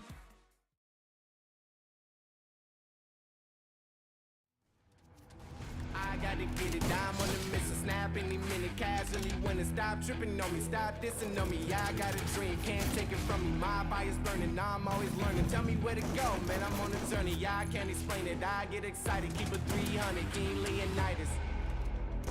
Strap in, cause it's gonna be a long ride. Working on me every single day and night. There comes a time when your worlds will collide. If it's holding you back, push it right to the side. Ain't got no time for no fear. I work too hard to get here. Ain't got no time for no fear. I work too hard to get here. I don't got the time, put me in, coach. I've been going hard, time to let it show. Everything raw, give it to me now. Let me have the spot, man, it's going down. Gotta get it here, I don't wanna wait. Take what I want, then I go train. Gotta get a win, I won't lose the game. This is my year, I ain't gonna break. Strap in, cause it's gonna be a long ride. Working on me every single day and night. There comes a time when your worlds will collide. If it's holding you back, push it right to the side. Another level, I will never settle. Mind over matter, get the gold medal. On another level, I will never settle. Mind over matter, get the gold medal. Ain't got no time for no fear. I work too hard to get here. Ain't got no time for no fear. I work too hard to get here. On another level, I will never settle. Mind over matter, get the gold medal. On another level, I will never settle. Mind over matter, get the gold medal. On another level, I will never settle. Mind over matter, get the gold medal. On another level, I will never settle. Mind over matter, get the gold medal.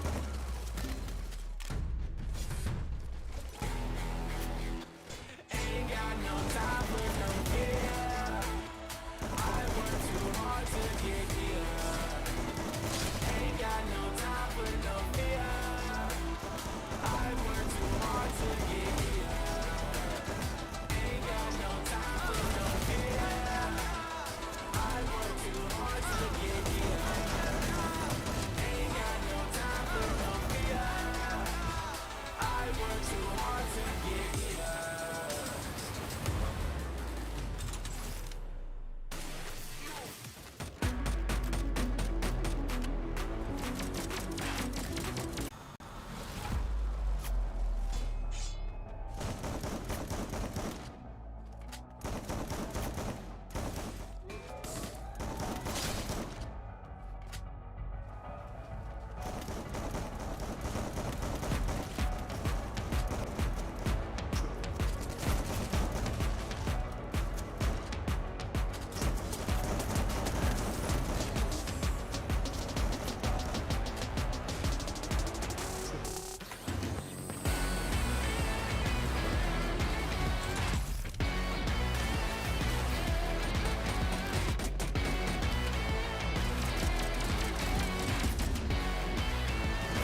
Welcome back to the Snapdragon Pro Series for Free Fire. We are getting ready for the penultimate round of the day one evening. Back to Bermuda, but as Group B signs off, we welcome back Group A to take on Group C. My name is Husky. Alongside me is Victor Cax. So far, the first 2 batches of rounds that we've seen, I think Hard to Get have made a statement for themselves. Oh yeah, I mean initially, I was thinking they were taking things conservatively, but then the fact that they've been able to get booyah after booyah since then is just going to show that they really are making themselves a real competitor in this fight right now. And the fact that they're going to be going into this next 2 matches with the lead in the leaderboards, I mean that's already a huge statement on its own. So let's go ahead and have a look at the standings after having finished the Group B and C rounds there. Actually, this was after the Kalahari round. So Anxiety XD did manage to get the highest point, but it's only a single point higher above GM Remy, who we did see really stretch their wings in this Kalahari round here by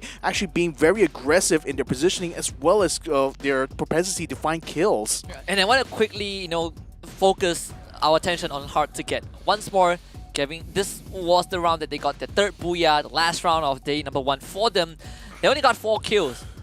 And that was kind of the pattern that we saw, right? We compared them to this polarizing characteristic from WNS, where WNS has a ton of kills, but it can be a double-edged sword as in the end of round 4, they actually sit at 9th place with only 2 points to their name. But nonetheless, they are the closest contender to overtaking Hard to Get at the leaderboard last we saw them, and I want to see if that changes. So that goes to my point about, having that difference in strategy, right? Whereas where Hard to Get was going for the more safer route by aiming to get to that booyah, but then with Who's Next Kalasat being a lot more aggressive, that actually hurts them in the rounds they're not able to actually get those kills. As you can see right now, that's certainly a very sparse amount of points to manage to get this round.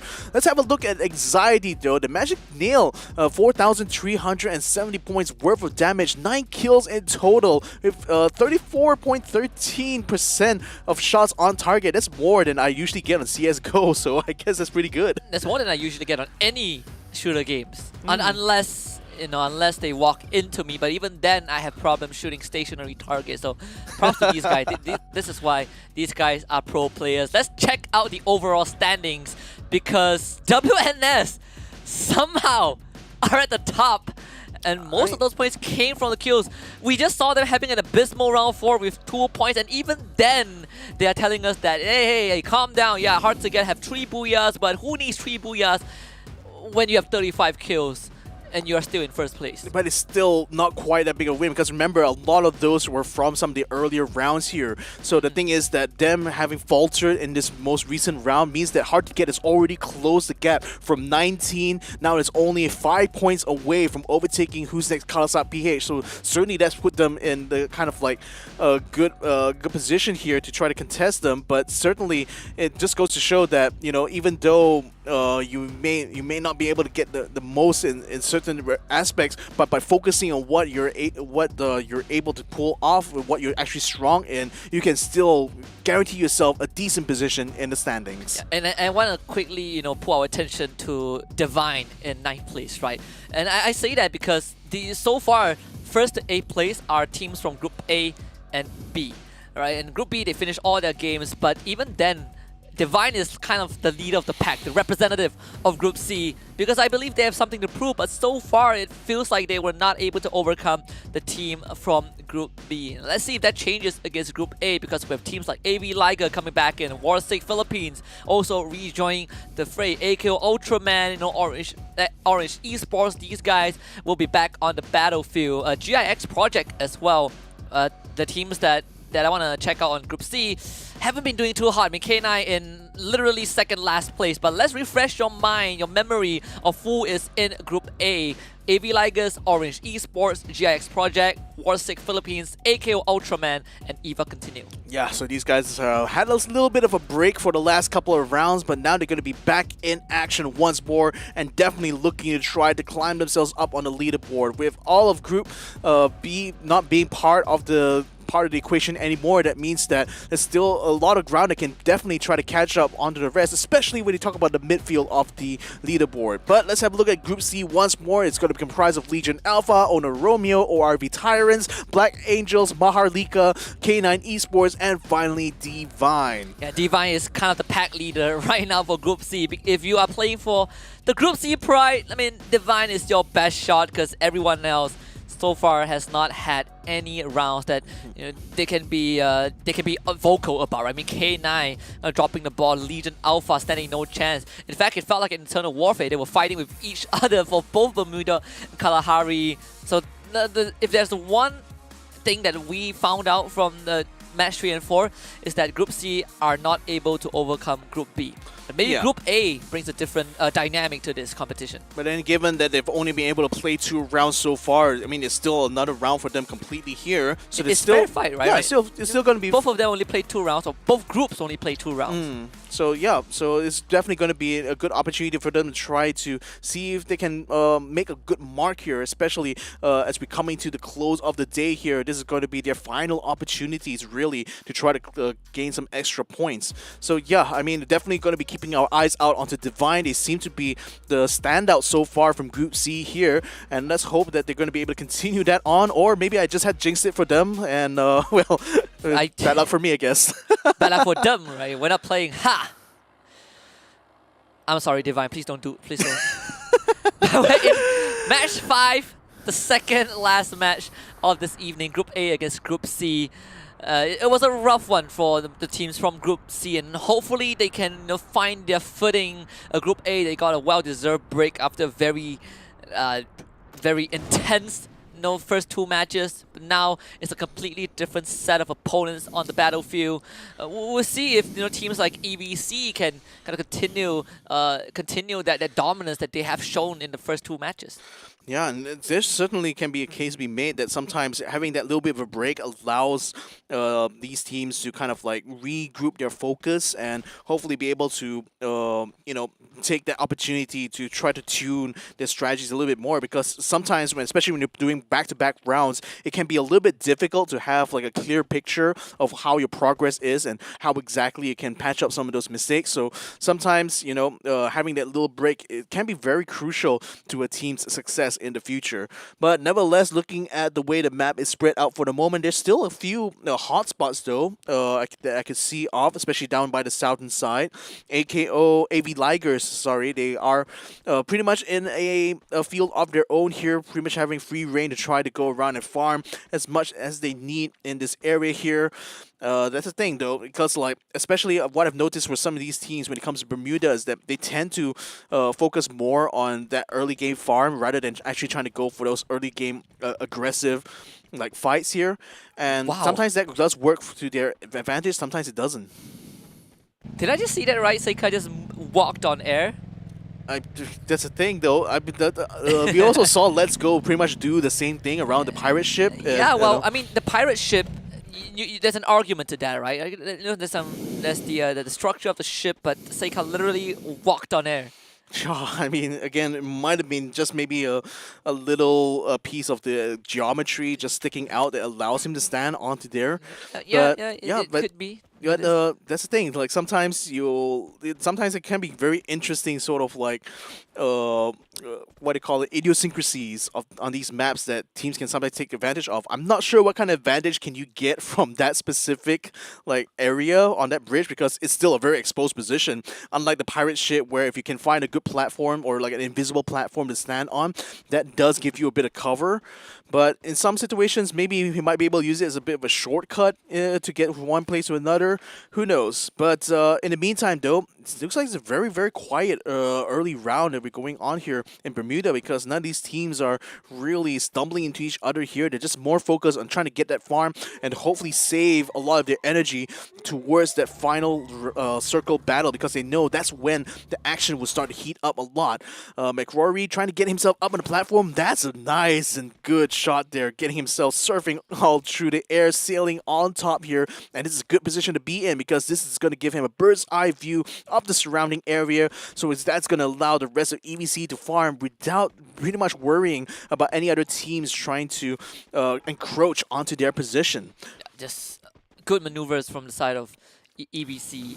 They actually, we saw, I believe, Legion Alpha near them. Yeah, LGN at Plantation. Don't think they saw the members of EBC just yet. Seems like LGN have no intention of making too much movements. They're very comfortable just sitting in Plantation. But on the other end, with AV Ligers kind of entering the vicinity where GIX are around. Yeah, and that might be potential for an explosive opening here if we can just find the drop. But in the meantime, P Panda doesn't quite spot anyone quite yet, but carries the huge scythe around, kind of anticipating some potential for close quarter battles here. Anubis trying to serve the edge of the blue zone right now, but unfortunately realizes that he might be a bit caught out here. He spots a couple of people roaming around. That's going to be Team GIX Esports, who are within this area here, so they know that another team is within the zone. They know a battle is about to begin. The shots are already ringing out, and Boomer already takes down Shares. So that's already one down here from AV Ligers. Can they try to get something in return, though? They do get it in front of Rule. Scrum from behind there, but Meng is able to get the trade there just in time, so he's going to try to get a revive on there. GIX, they got the first blood, but will they find even more? Anubis going to get deleted as well. AV Ligers getting slaughtered here in this fight that they didn't really need to go for. Yeah, they try to be cheeky, but sometimes the stealth didn't work out. Now we are left with two members on the side of AV Ligers, Pipenda and Psycho. And this fight is pretty much done and dusted. GIX have successfully warded off the aggression from the side of AV Ligers. I call it aggression, but it felt like a very fragmented execution from the side of AV Ligers. And GIX walking away with 2 free kills, but they will still be, traveling in the same direction of where AV Ligers are heading towards, because they are tanking that blue zone a bit.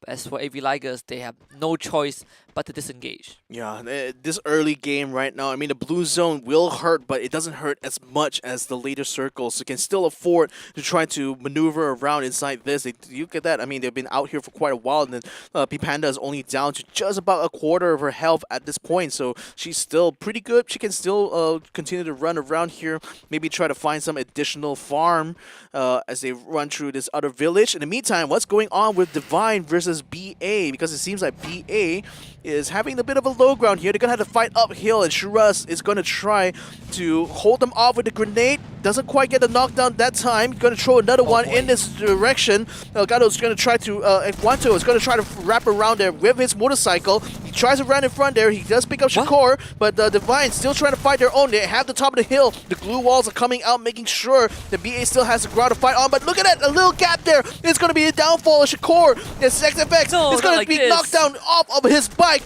And now Shiraz is going to try to find the last member, but can't quite locate him. But the fight is pretty much over. Divine holds onto the hill. Anyone watching right now would ask the same question. What was BA trying to accomplish in the entire sequence of event? It felt like they were trying to challenge Divine, but they were not ready to challenge Divine, and they rode their bike around. It was a kind of a recon mission, but it felt like there was a desynchronization, right? The communication wasn't really there for BA. Whichever reason it was, they had to surrender 3 members. Well, at least one of them is still alive, but that sequence of event was kind of a free-for-all for Divine. That's the thing, because like for BA, it wasn't an advantageous position for them to even start the fight from to begin with. So I guess like they were thinking that they could try to use the bikes to maybe wrap around the other side of the hill. But at that point, Divine started to jump onto them, and it pretty much fell apart like a house of cards. Meantime, Legion though, they have a catch onto AKO, and the match takes out 2 just in one fell swoop. The glue wall's not able to hold their own here as Legion still has the majority of the members.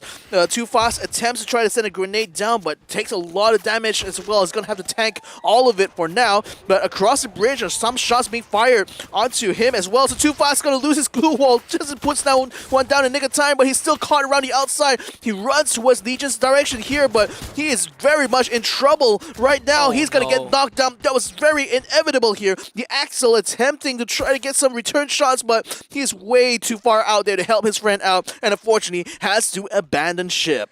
That was the best that the EXO could have done In fact, they were able to take out Kush God, so you get a 1-for-1 trade, I suppose, if you are AKO Ultraman, but in the bigger scheme of things, Legion Alpha also had to tank that loss, all thanks to K9 from afar on that, on the far end of that bridge, was able to snipe out too fast.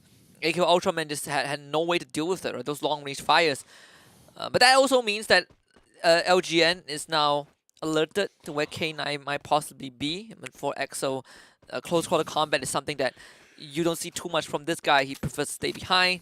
But as a one-man army, you gotta do what you gotta do. Just run, survive, try to get as much placement points as possible. Yeah, but I don't think Legion Alpha will be able to do much about K9, given that they're on a bridge and it doesn't really make sense for them to leave their current position in order to try to fight them on a very open space there. So I guess they're just going to have to hang back and watch out for K9's own movements. So in the meantime, though, this circle getting ever smaller right now. We're going to be riding aboard with Ono, flank. He has an M40 in hand and is scouting ahead of his team right now to try to see if he can spot anyone here. Oh, the Axel is inside the house, but Manflank doesn't quite spot him, so he's safe for now, but only just. Riding around the edge of the circle here, trying to see if there's any teams making their way in. So Ono really wants to try to play the role of the gatekeeper here for this second circle, but unfortunately haven't quite found the prey to sink the teeth in. Manflank though is moving in where Legion is. They're already opening fire, so there's already a opportunity here for Ono as Flank attempts to try to run away to make this escape. In the meantime though, 4bits finds this shot into El Guan, so that's going to be the end of BA. A very disappointing situation there for Team BA. Yeah, I can say the same for GIX Project. Eviscerated by K9. The best start that this team has, compared to the previous 2 rounds that they played. I mean, K9 finally getting, a head start in terms of not just kills, but decent positioning. But they gotta move, and the next destination is going to be in the vicinity of Plantation. So far, that area is not populated. At least not on the, except for the southern side, but on the other end, Ono getting rushed by Warsick Philippines as WS are storming the building.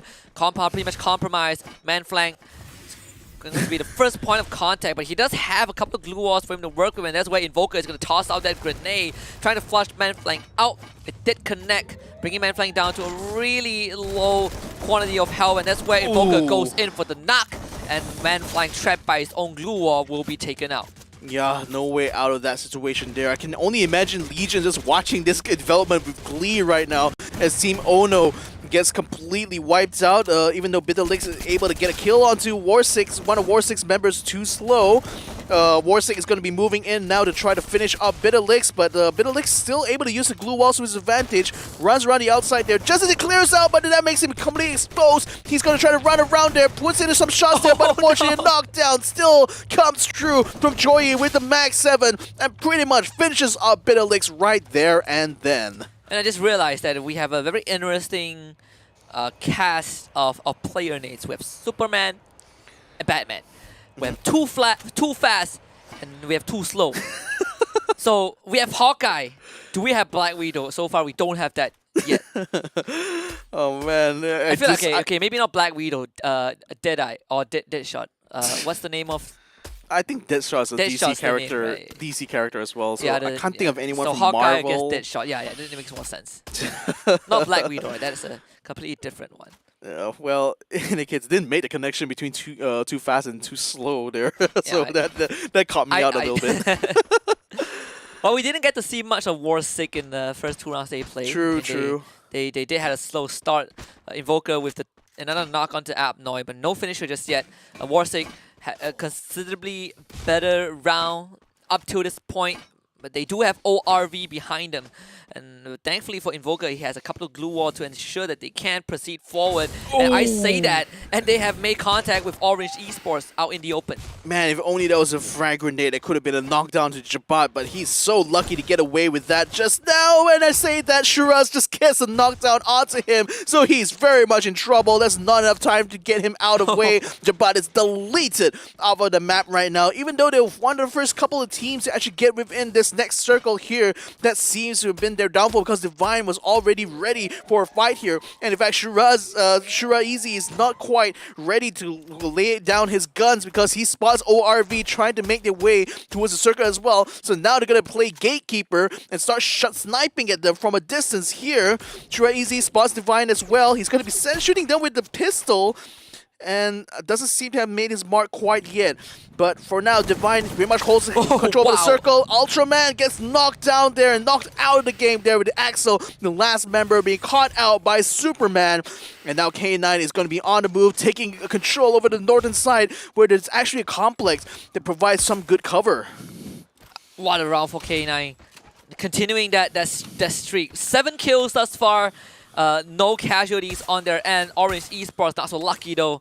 So Arvias boxing them in. You see K9 coming in from the northern side, so this is going to be a very tough fight for them.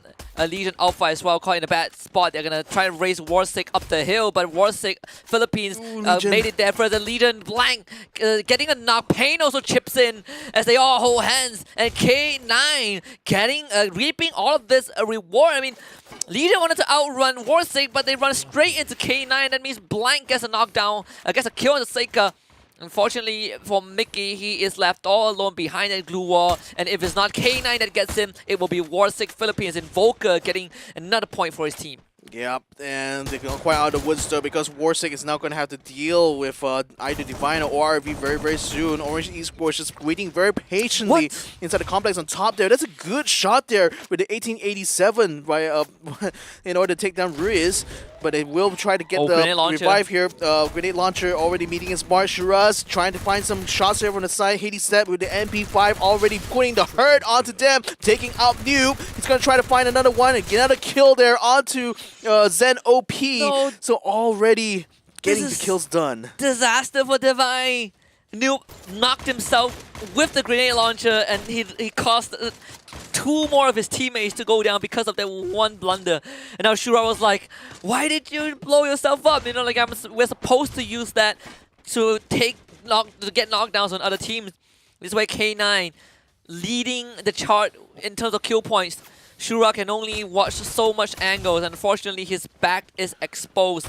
Warsick coming in from the other end. It's going to be Warsick Philippines against K9, but Superman is not ready to go down. Not like the first 2 rounds. This time he stays alive. Jumpong was able to take down Shura, and that means this is the end of Divine in round number 5. Superman rushing in forward, and indeed he has his Superman as they blaze through ORV Tyrants and secure themselves 12 points already.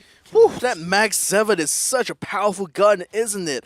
Already a couple of kills there for K9, and they're still having all 4 members alive right now. I have to say, though, Orange Esports is probably the luckiest bunch right now because the circle literally landed on top of them in this radio tower. Unfortunately, now it's going to be very, very crowded here. It's 3 squads all vying for that booyah right about now. Tacular trying to get a high ground, trying to get a jump onto Orange Esports. So is K9 at the same time. Look at that, eviscerating them from the left side and the right side, and they now know that what the target is to try to take down K9. Once more saying, he's going to get completely surrounded here. They do have the man advantage on K9 side. Doormain already with a double kill there with the Max 7, and Superman getting knocked down on the outside of the play zone. It's a massacre right down the middle. Who's going to be able to stay on top? Warsick gets taken down. Oh my goodness.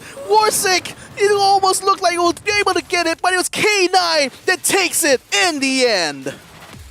Woo, that was way too close for comfort. That was like 4 guys against 1. There's no way Warsick wins that one. And then they almost did it. They almost did it. I felt like if Warsick had 1 more member, that could have been a huge turnaround. But nonetheless, K9 Esports with their booyah after 3 matches. And a very deserving one as well. This round, if there's anything about about these guys, that they love their partners a lot. So sweet. The power of love, whatever you call it out there, completely relatable. It could be their idol, I don't know. It could be their family members. Regardless, it was a very amazing win for K9. It feels like the performance that we saw from WNS in that game number 1, despite just minus the booyah. Yeah, I mean, this is going to be amazing for K9 now because having taken the booyah and also racking up so many kills along the way, I wouldn't be surprised if they're going to be finding themselves shooting up very high very quickly up that leaderboard here. But I have to say though, leaving that fight until the very bitter end there, there was massive chaos there, and it looked like it could have been anyone's game. I mean, if Warsec was able to actually put together a good string of kills, that could have been the booyah for them, but it was just unfortunately not to be. Yeah, and I just really enjoyed the side of K9. I hope that we see this side remain for the last round. But of course, this is all made possible by our partner Snapdragon Elite Gaming. When winning matters, and K9 channel that energy into match number 5. And I'm glad to see Superman finally take off that reporter glasses and put on that cape, because we also have to thank Monster Energy for allowing Superman to unleash the beast within him, just blaze through the competition. Check them out at www.monsterenergy.com/gaming. And of course, if you want to share this moment with everyone else, join our Discord channel at discord.gg/Snapdragon Pro Series, because this is where all the stuff relating to SPS Free Fire will be. And also, if you're not really sure which title you want to go to, we have a lot more mobile titles in that Discord. Yeah, indeed. Make sure you guys join in on that community right now. But nevertheless, though, for today, we're going to be moving on to our last match for the day. Kalahari is coming up next. This is going to be the final opportunity for our Group A and Group C teams in order to try to fight their way through and hopefully be able to pull themselves up onto the top. But that's going to be a little bit in another time, though, because we have to take a short break here, ladies and gentlemen. So make sure you join us after these messages.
The last round of the Snapdragon Pro Series Free Fire Day 1 is about to begin later on between Group A and Group C. Once more, I'm Husky alongside Victor Cax, and we just saw K9 Esports finally waking up, particularly Superman. He unleashed his superpower, his superhuman strength, whatever that was, but we saw that sequence where he just ran in with zero regards and he came out alive.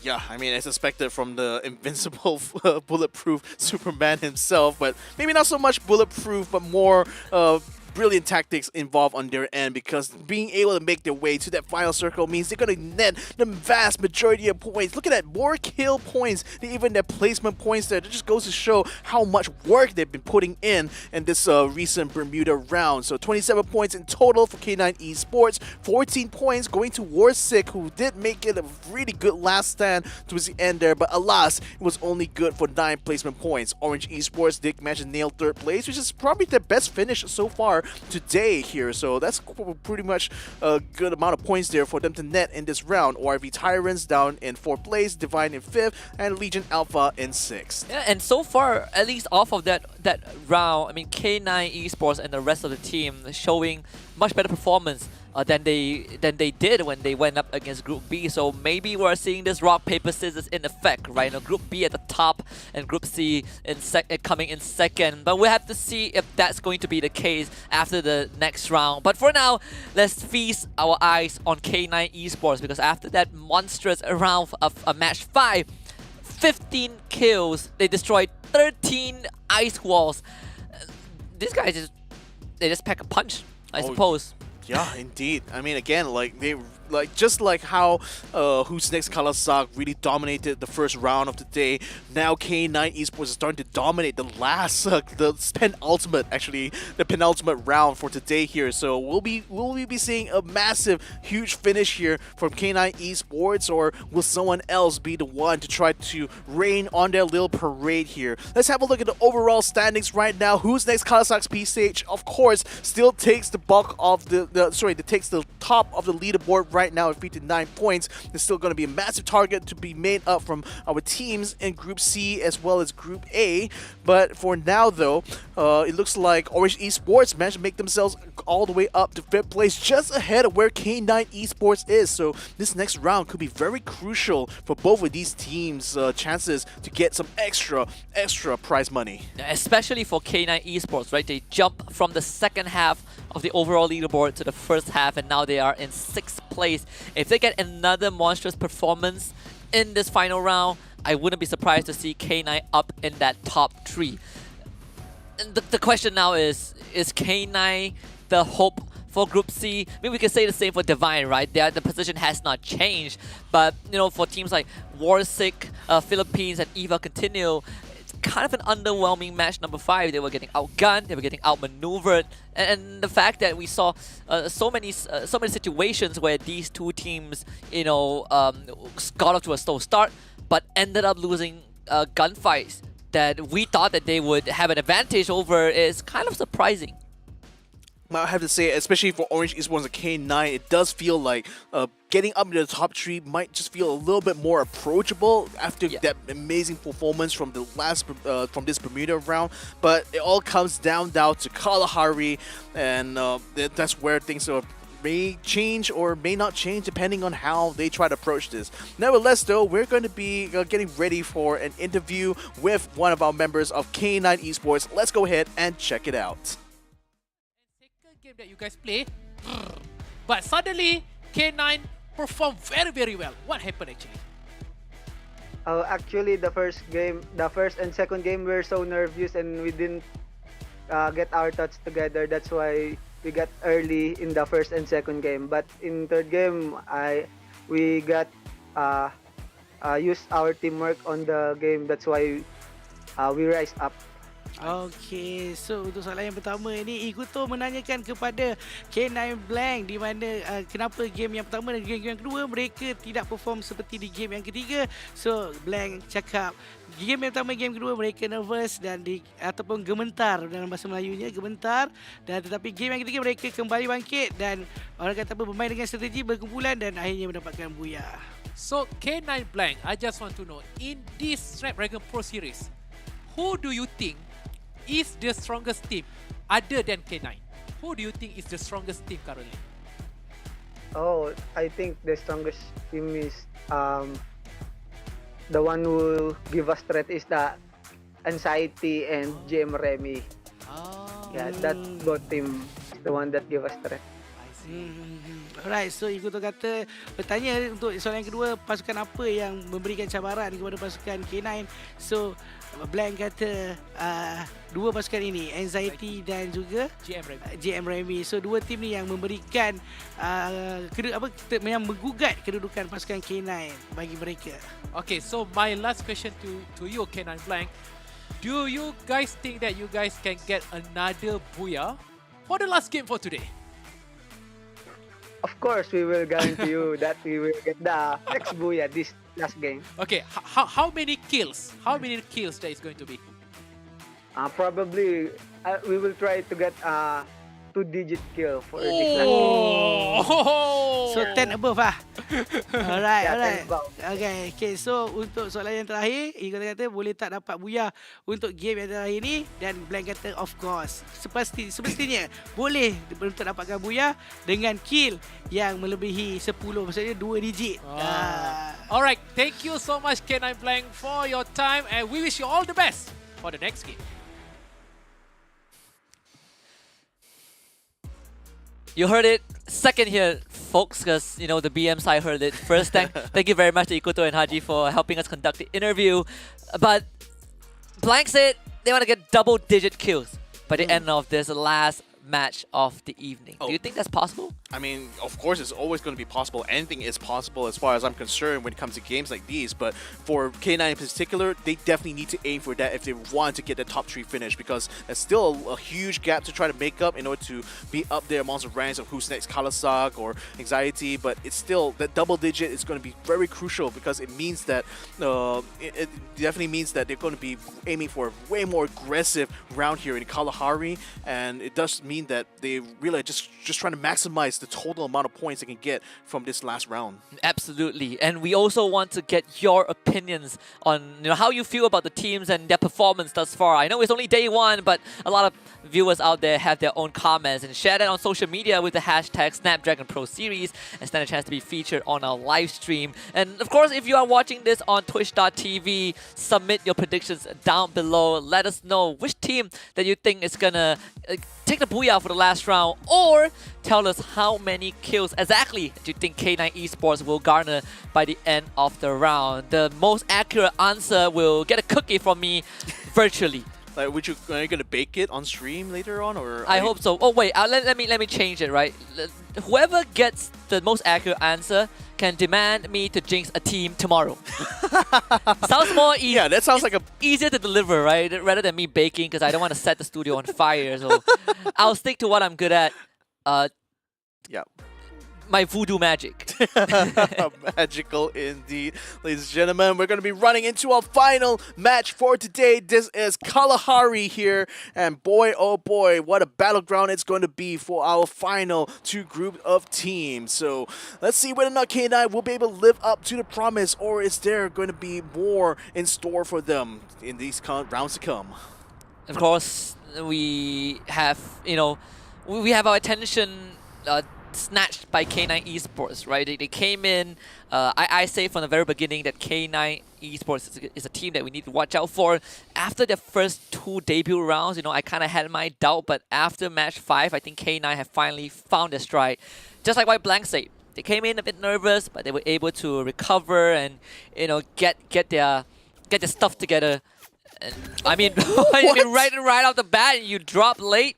Lemon just gets a free pick off. And you can see the rest of BA, they were like, nope, no chance, not gonna save him, he's gone. AKO Ultraman getting a free kill. See, that's the problem sometimes. Like, if you are going to be the last to drop there, this leaves you so vulnerable, and there was literally nowhere for him to go. I mean, he was just floating down the sky, from the sky, and that was an easy kill there for AKO Ultraman, you know, to pull off. And now the rest of BA just scrambling to try to find a good position here to try to anticipate the approaching attack here from AKO. But AKO for now just keeping an eye out, trying to see if they can spot positions here in order to decide which way to going to try to approach from. But for now, though, it looks like a flanking maneuver by Too Fast is going to be able to wrap around the back here. He's in a very good position to try to backdoor them. In fact, he's watching the stairwell, making sure that there's a clear path for him to get up to the second floor, because that's exactly where XFIX is actually holed up in. But he's really also playing the role of being a gatekeeper right now. I think they may have just spotted Chiasi trying to make a run for it up by the hills, and Too Fast is going to try to intercept him. He finds him right in position there, puts out a glue wall just in the nick of time. So now it's going to be a bit of a standoff between the two. He tries to get to the high ground. Just barely makes it up there. He almost loses his health completely through there. Now Chiasi is going to be left around the outside there. Too Fast makes a shot. They manage to get a knockdown on him just in time, and the Axel is the one who actually gets a kill there from using the Mac 10 down by the ground. So Too Fast getting rescued by the rest of his team. Now BA going to try to see if they can try to salvage this, but no. XFIX gets taken down, and now it looks like they're going to BA is going to be down to their last remaining member here. And boy, what a terrible, terrible way to start off this final round. I mean, Shakur is that's the only guy left. AK Ultraman, knowing these guys, they probably would try to search the area and making sure that no stragglers are survive. But Shakur is going to take that chance to bolt for it. I believe AKO Ultraman did see him, but there is no purpose for them to continue this chase. They're happy with 3 points. They are more occupied by Orange Esports, who are coming in from behind. In fact, we look at AV Ligers, who are dealing with Orange Esports. And we see Anubis actually taking out, though Goku receiving some return fire. But the stress, the pressure is going to be on Orange Esports, as AV Ligers are getting all these free shots on them. Yeah, and especially that pressure becomes even more intense when you realize that Orange Esports on the leaderboard right now overall is still in a very good chance to get themselves up in the top 3, and that could mean a minimum of 1,000 Singapore dollars at the end of this competition. So the stakes are really, really high here for Orange Esports to be able to get those double-digit kills. So similar with how K9 is right now.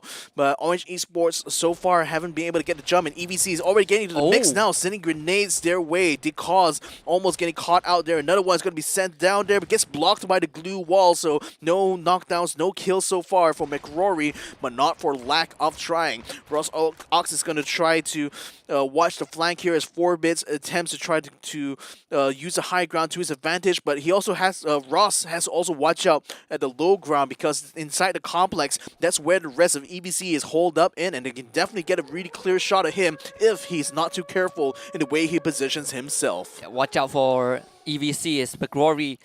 He will be the first guy to make contact with Orange Esports, but contrary to what we saw from EVC in the past 3 rounds that they played, they decide to back off at least for now. GIX doing the same, because AV Ligers is kind of pushing it a bit far, trying to see how much they can get out of GIX. And up to this point, not that much. GIX still very much safe, tucked in the ruins of Old Hampton, but AV Ligers also making sure that they don't progress forward, at least for now. But as the danger zone dissipates, this is where AV Ligers have a better shot of potentially making that move forward, and they're doing so. Anubis on that right, slowly inching forward.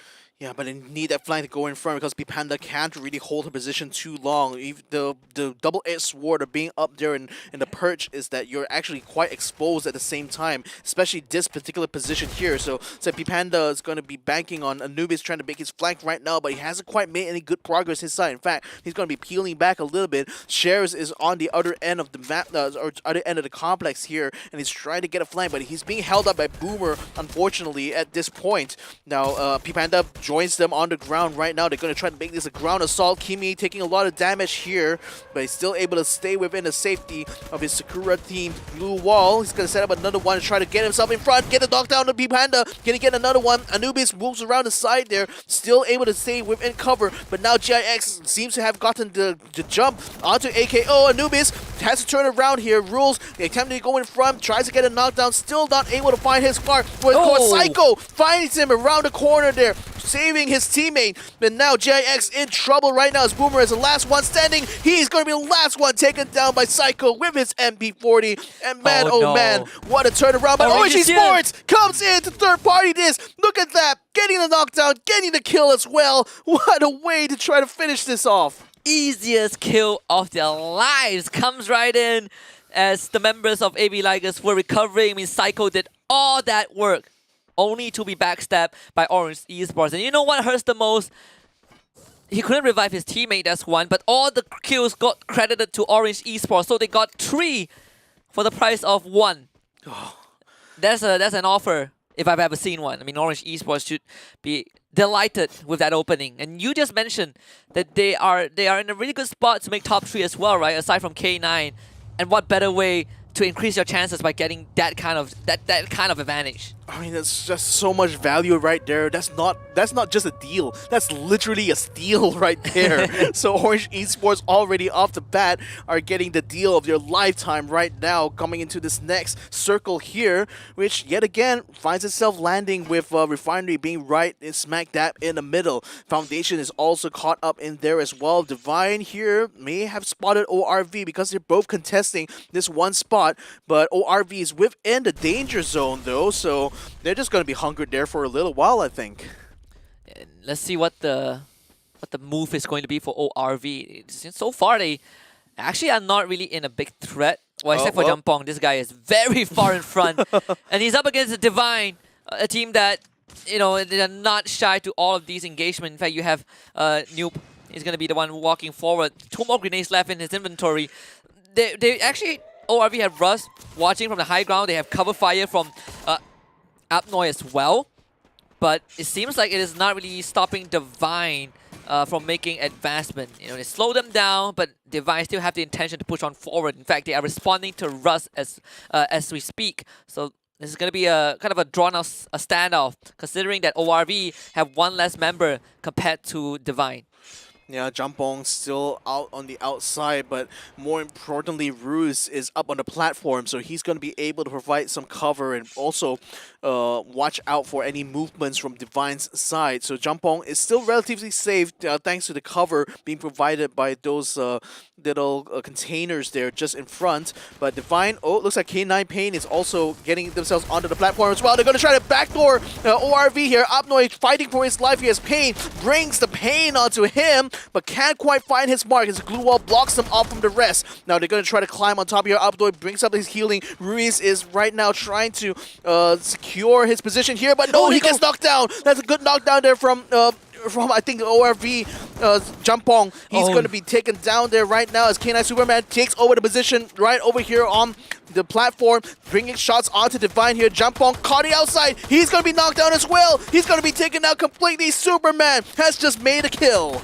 Oh man, Divine ruining it for ORV. They were in such a good spot. I mean, Pain was not able to get the initial kill, but the moment Russ gets knocked by Divine, K9 went in for the pickup. And at the end of the day, the K9 is the one who got the last laugh. And not just that, they got control of the high ground, one of the best possible position that they can be in. They were like, ORV, you guys are doing it wrong. Let us show you how it's done. But first, we gotta get you off the building. So they pick up 2 kills for themselves. They set up shop right here, and Divine are getting ready to engage in another world of pain because K9 are relentlessly pelting them with bullets from afar. Yeah, Shiraz Easy is still on the highest point there, and he's definitely the main target of K9's little scatter shot right over there, but they're still finding themselves in the same kind of problem that they had early on that ORV was facing, where there's basically a standoff between themselves and Divine. Now it's a standoff between K9 and Divine here. Neither team wanting to move out of their perch, both of them well within the safety of the circle here, so there's no incentive for them to move out of the positions either, so pretty much the stalemate is going to hold on until the blue zone inevitably comes to engulf them all. So in the meantime though, we're still 10 minutes on. We're still having a lot of teams up on the table right now, and again, teams are just taking it very safe, not really going for those aggressive moves, except for the ones that they know can definitely take over. Warsick, they lost Tacular, so they are down to a 3-man group for now. And Orange Esports is up on the rocks there, so they're definitely being suppressed a little bit by the sniper fire. Orange Esports DCOS, in fact, has spotted EVC on the platforms there, and he's going to try to wrap around, and he's basically blocking off an entrance using the glue wall, so that pretty much prevents anyone from being able to backdoor them. So that's a very salient move here from DCOS. But nevertheless, Orange Esports, they are inside the circle already. So is AKO. Warsick is just moving in from the northern side, and it looks like they might actually run into EVC on the platforms there, but they're able to use the rocks for cover right now, and that's going to prevent EVC from being able to spot their movements. AKO, this is Ultraman. The Axel attempting to try to find an angle here onto Ono, but Ono's still able to hold their own. Orange Esports are going to get themselves encountered here by AKO Ultraman as well. But being held up inside the house means that X-Roy is going to have to find an entry point here, rounding outside. And Extras, Russ, he does have an 1886 though, so he's definitely waiting for someone to just walk right through that door. Unfortunately, the glue wall is going to prevent the entry. DCOS might have been spotted there or by the side, but he couldn't quite get a clear shot. Now X-Roy moves in with the pan. X-Ross, almost gets a shot with a shotgun, but the glue wall saves him just in the nick of time. X-Roy brings out his dual vectors. He's going to try to bring in a close quarter fire. X-Ross going to have to wrap around the side there. Glue wall gets broken down. He goes to the shotgun. He gets knocked down on 1. Can he get the second one though? No. 2 gets knocked down. 3 gets knocked down here by AKO. This is a disaster turning out for them. It's an attempt to use the glue wall to try to patch the rocks here, but no, X-Ray gets taken out of the game right now. Lemon IGL still trying to hang on, but the Axel, he's the only one standing. His health is very, very low, and only the glue wall separates him from certain death. Oh, what a godlike glue wall from Orange. They put that glue wall right as Too Fast launched his grenade launcher, and it took him out. And guess what? Ono now shows up. A grenade, attempted grenade from Rosso. A good attempt. Didn't make any connection. But AKO Ultraman now needs to worry about the third party, which is Ono. In fact, look at all of these glue walls that has been built in this house. It felt like they went to an ice wonderland at this point. It's completely terraforming this structure. There's ORV Tyrants in the meantime getting eliminated by EVC, but right outside the main door is Rosso and Lemon IGL each getting 1 as Lemon confirms the kill. Goku now plays ring around the Rosie, and it's Jabat who close out that skirmish. Orange lose 2, get 4. Oh, that was just such an unfortunate situation there, but Orange Esports literally made the most of it, even though they got caught around the outside there by Ultraman, but some quick thinking by Jabat was able to actually save them from that certain death, and now they're still in the running right now to try to get the Booyah. 7 teams still remaining. One of them is Legion Alpha here, and they have been watching the commotion going on with Orange Esports, who right now are being locked in a fight here with Bitter Lynx, and Bitter Lynx seems to be getting the upper hand compared to them.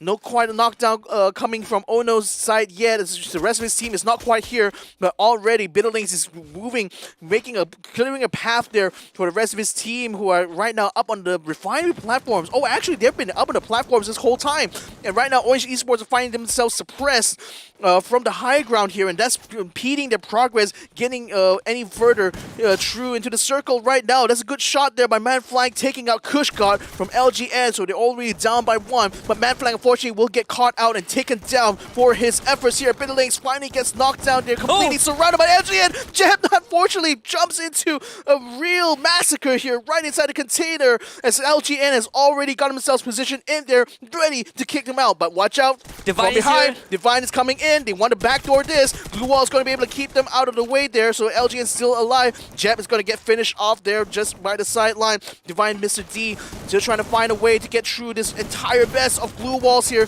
trying to find an angle in order to try to bring the fight there towards LGN. Mickey tries to take the high ground, but the glue wall didn't come out in time to prevent him getting knocked down, and he's gonna get taken out of this game completely here. Now watching for the last member, oh no, LGN, the last member, Seika, gets caught out with the 1887. He's gonna be out for the count. 4-Bits gets caught out by Blank in the meantime though, so another fight's happening between EVC as well as K9 while all of this is going down. Divine though, they find him, Mark, they find a kill. Oh no, it's out for the count. And the next one on the chopping block, For Divine, it's going to be Orange Esports. They're all in the container. And when I say all, there's only two of them. As Divine just massacres everyone. They push right through. But they gotta bring the Clue War. You are trapped. Blue Zone coming in. Newbie just barely squeezing through and getting some room to breathe and heal up. But they don't have time to gather resources because the next contender is going to be War6 Philippines. 4 against 3 in favor of Divine as they continue to bulldoze through the competition. But Blank from downtown gets a double nade,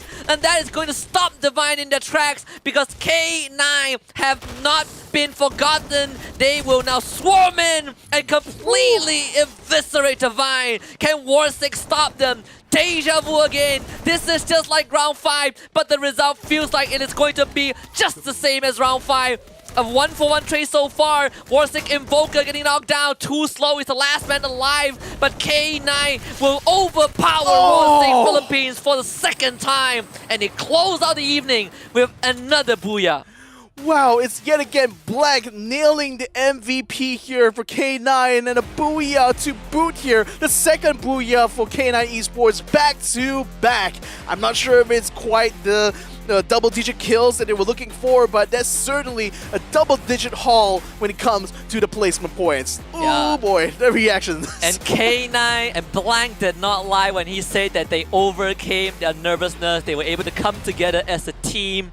They didn't do it just once, they did it twice. And now the only thing to find out is if they actually got the double-digit kill that Blank promised. And then with the results shown, I'm inclined to believe that that is going to be the case. I think K9, what a fantastic ending. If there's anything that we can almost be certain, is that I think they most likely have either made it into top 3 or made it really close to top 3. Yeah, but certainly they have surpassed the performance of Orange Esports, who are so unfortunate though, getting caught out inside the container at the worst possible moment. It also did look like they were in position to try to maybe get some placement points, but sadly it just wasn't meant to be. So K9 definitely taking the vast majority of the points in this final round here. I just really wonder how much is it, and is it enough to get themselves up there? Yeah, I mean, we saw Divine going into overdrive. You know, they were just bulldozing. They bulldozed through Legion. They bulldozed to, I believe, ORV. They saw Orange and they were like, yeah, step aside, Divine coming through. And it all got ended with one nade from Blank. Of course, that was the guy that we interviewed prior to this match 6. He delivered on his part. His team also came through. And I just can't wait to have our lovely friends on the BM side, Ikuto and Haji, to talk to the K9 members again later on. Yeah, I just really want to hear what he has to say after that, because he was definitely aiming for those double-digit kills if his grenade throws or anything to go by. But I also have to say that for most of it, we were really watching a lot of fights that were happening for some of the other teams in the group there, and I feel that they really were just trying to maximize whatever points they could get. They knew it's the last round of the day. If they play it safe here, it's not going to work out well for them because they're going to miss out on so much opportunities. That's why you start to see like a real mess of chaos there going to the final couple of circles, and really just indicative of like how competitive, how fierce the competition is in this kind of series. So it's really fantastic to see that despite the fact that Free Fire being not being like one of the most highlighted games out here in Southeast Asia, you still have such great competitive spirit going on in the teams that are competing here in this Snapdragon Pro Series. Absolutely. Of course, even though the game has ended, we gotta always remember that this would not have been possible without our partner that's always with us on this journey, Snapdragon Elite Gaming, when winning matters, and K9 Esports embodied that towards the tail end. An impressive ending to end up day number 1. And of course, we also have Monster Energy alongside us on this journey, allowing K9 Esports to once again unleash the beast. And check them out at www.monsterenergy.com/gaming. And of course, if you haven't joined our Discord yet, please join, because I'm in there, Victor Cax is in there, because everyone is in there ready for a conversation at discord.gg/Snapdragon Pro Series. Simply, if you want Free Fire, we have Free Fire there, but if you want to check out any other mobile esports, it is also in that Discord. Yeah, and Snapdragon Elite Gaming, Snapdragon Pro Series has definitely been a really good platform in order to provide the opportunity for these guys to show their talents when it comes to these games here. So we're going to be having a look at the highlights so far from this game here, these games so far. And my goodness, I mean, just one thing that I really love about Free Fire is just how fast-paced a lot of the action is compared to other battle royales. I mean, the inclusion of glue walls, the fact that like you have to maneuver so quickly, and the fact that fights can just change on a whim like that just based on your positioning is just fantastic to see. Yeah, it just lives up to its name, right? Free Fire, right? Free for all. The battlefield is for the taking. You know, there's no one kings, no one whatever like Titan. And not only is the battle system, this fast-paced battle that makes it very interesting and high octane, it's also when we look at the point system, right? You can be at the top in one round and at the bottom of the depths the next, depending on how you perform, right? There's always a comeback potential. As long as the tournament has not ended, you can always make a comeback. That's what makes Free Fire so competitive, so intense. You just don't know what would happen next. Yeah, indeed, and it really comes down to your own skills, really, to try to save yourself from a lot of the situations, and you know, the communication, the tactics that you have to bring to the table. All that comes together, it coalesces to make some of the best teams here in the standings. So let's have a look right now. K9 Esports, of course, getting the double digits. Who knew they were going to be able to call that shot? But 12 place points, 12 kills. That's 24 points total for them on top. That puts them way ahead of everyone else, not least Orange Esports, who only managed 7 kills and only 7 placement points, so 14 points in total for them.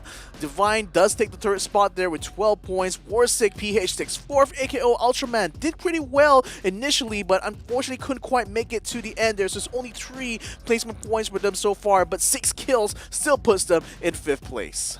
And Legion Alpha, a quick props to them, right? Even though, yeah, they didn't have the best round, but they were able to farm a couple of kills towards the end, right? Where they were camping in the containers, they caught some stragglers before they got taken out. But of course, we got to feature K9 Esports for the second time of this evening. Off of that last round, I can't think of a better team to take the spotlight. 12 kills, almost 5,100 damage in total. A lot of it was chip damage, but the confirmed kills was what mattered for K9 Esports. And now, the moment of truth, let's check out the overall standing. See where K9 Esports stand. Second place. No, WNS, Who's Next, Kalasar Philippines still in first with 59 points, but K9 Esports have caught up in second place, 56, 3 points behind WNS, and Hard to Get gets booted down to third place with 54 points. Oh, what did I say? I mean, one thing I got to say though, for Orange Esports, just how heartbreaking it is. Only 4 points, you know, to tie it up with Hard to Get. If they could have just gotten 4 extra kills in that round, that could have been a guaranteed third place. But sadly, it just wasn't meant to be. But do have to shout them out though, because it's a very competitive midfield, you know, from third place on downwards. And Orange Esports has definitely proved themselves to be the best of the rest here, putting themselves ahead of Anxiety, ahead of GM Remy, who remember was also pretty aggressive when it came to their specific group. Divine, you know, they did their absolute best when it came to this final round, but unfortunately it was only enough to put them in 7th place, tying themselves in points with Warsick Philippines. EVA are going to continue on here in 9th place right now, even though it was only 36 points, but I think these points don't really do justice to really express how much effort these teams have really made in order to get themselves this far. Yeah, and of course we are starting to see this hierarchy of which team are consistent, which team are aggressive. Despite K9 Esports' explosive performance towards the end of the evening, we still cannot deny the fact that WNS, though not the best in terms of surviving, definitely the best in terms of hunting down the prey. Still at the top of the kill board, but we'll see if that is going to remain the same as this week progresses. This Open Finals has 4 days. This is just day 1. We might see a change tomorrow. Maybe Divine will pop up. Maybe, you know, EVA Continue will get a better evening. But those are all just, you know, a question mark for now. But you know, let these teams savor their moment. I mean, if you're K9, you're happy, 2 booyahs. If you are Hard to Get, you're happy as well with 3 booyahs. But enough of us. We gotta have our buddies on the BM side, Ikuto and Hajia, take away the interview with K9. guys. So, what do you guys feel? We are very happy that we gained points in the first day of the tournament. I see. Alright, so Ikuto menanyakan apa perasaan anda, apa perasaan Blank setelah dapatkan 2 kali buyah. So Blank kata dia sangat happy untuk dapatkan poin apa yang mereka dapatkan pada hari ini. So, Blank, 2 bad game, 2 good game.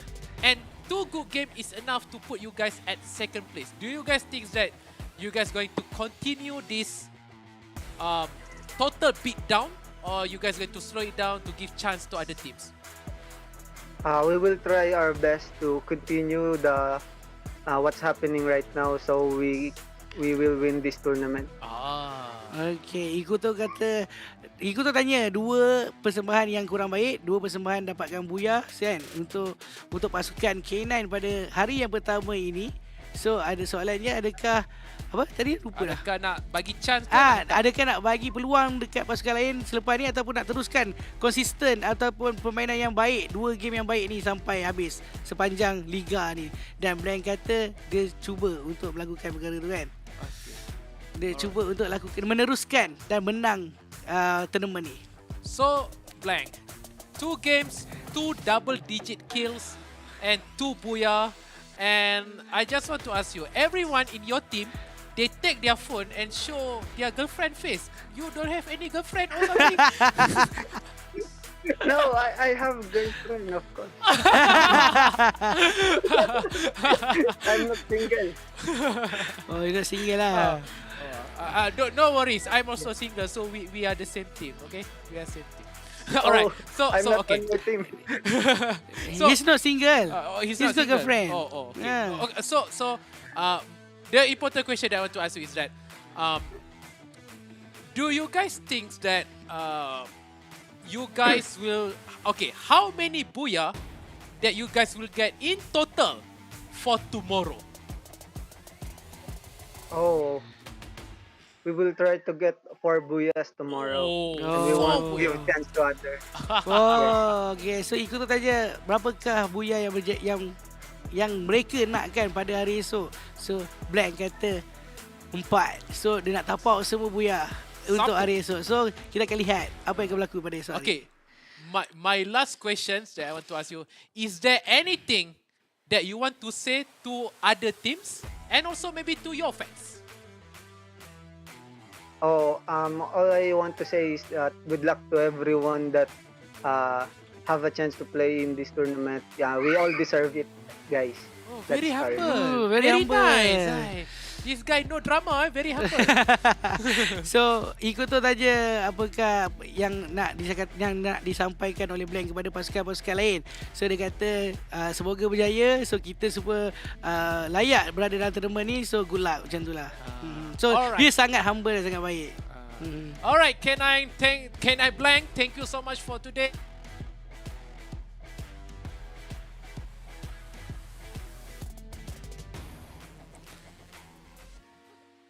Thank you very much again to Ikuto and Haji.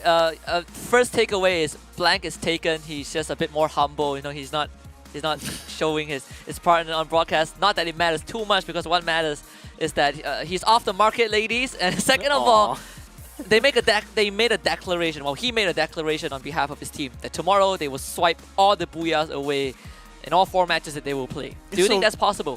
Oh, of course, it might be possible given that they've really awakened in this second half of their performance here. But I mean, it's a bit concerning, I guess, in the initial point that they weren't able to find that footing in the first couple of games. But given that they've really found the confidence in these last 2 games there, I'm pretty sure that that might be a possibility. But again, given that same question to myself, of course I'm gonna go for all booyahs for all of grounds. I mean, are you kidding me? Just go for the maximum. Yeah, I like how after he said, you know what, we will take all the booyahs. And then his his final answer, his takeaway message to all of us is that good luck, everyone. We all deserve to be here. You see, you have to be like sharp as a killer, but you have to kill them with kindness. I feel like I've seen that. Oh wait, there's no song called "Killing with Kindness," but there's one song called "Killing Me Softly." I think that's how That's how it is. He's the classical man. I absolutely love it. But you know, we do have some more highlights for you guys, so we're gonna check them out.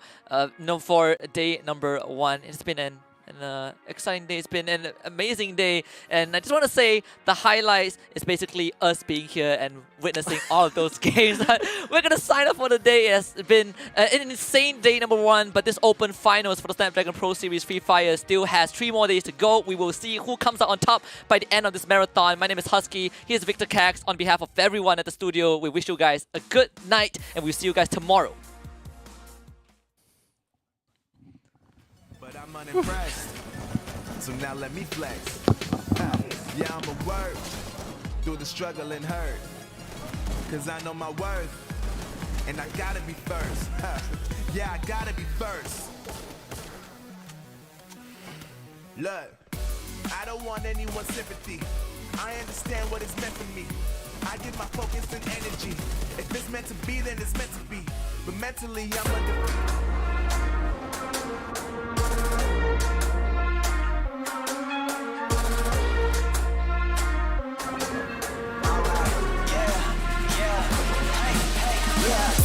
Won't stop going till a player on top know it. Rooftop penthouse suite. If you really want it, gotta own it. Fight through it, we was at the lowest. Blood, sweat, tears, the components. Riding all year, now's the moment. We are not friends, we are opponents. Yeah, I'm coming for mine. Yeah, I'm making a play, the game on the line. Yeah, I've been on the grind. Yeah, I jump in the spot, I made it my time. Yeah, look in the sky. Yeah, the stars align, no shade, the shine. Can't stop it already. Emotional, working devotion. We put in this time. Look, you won't stop.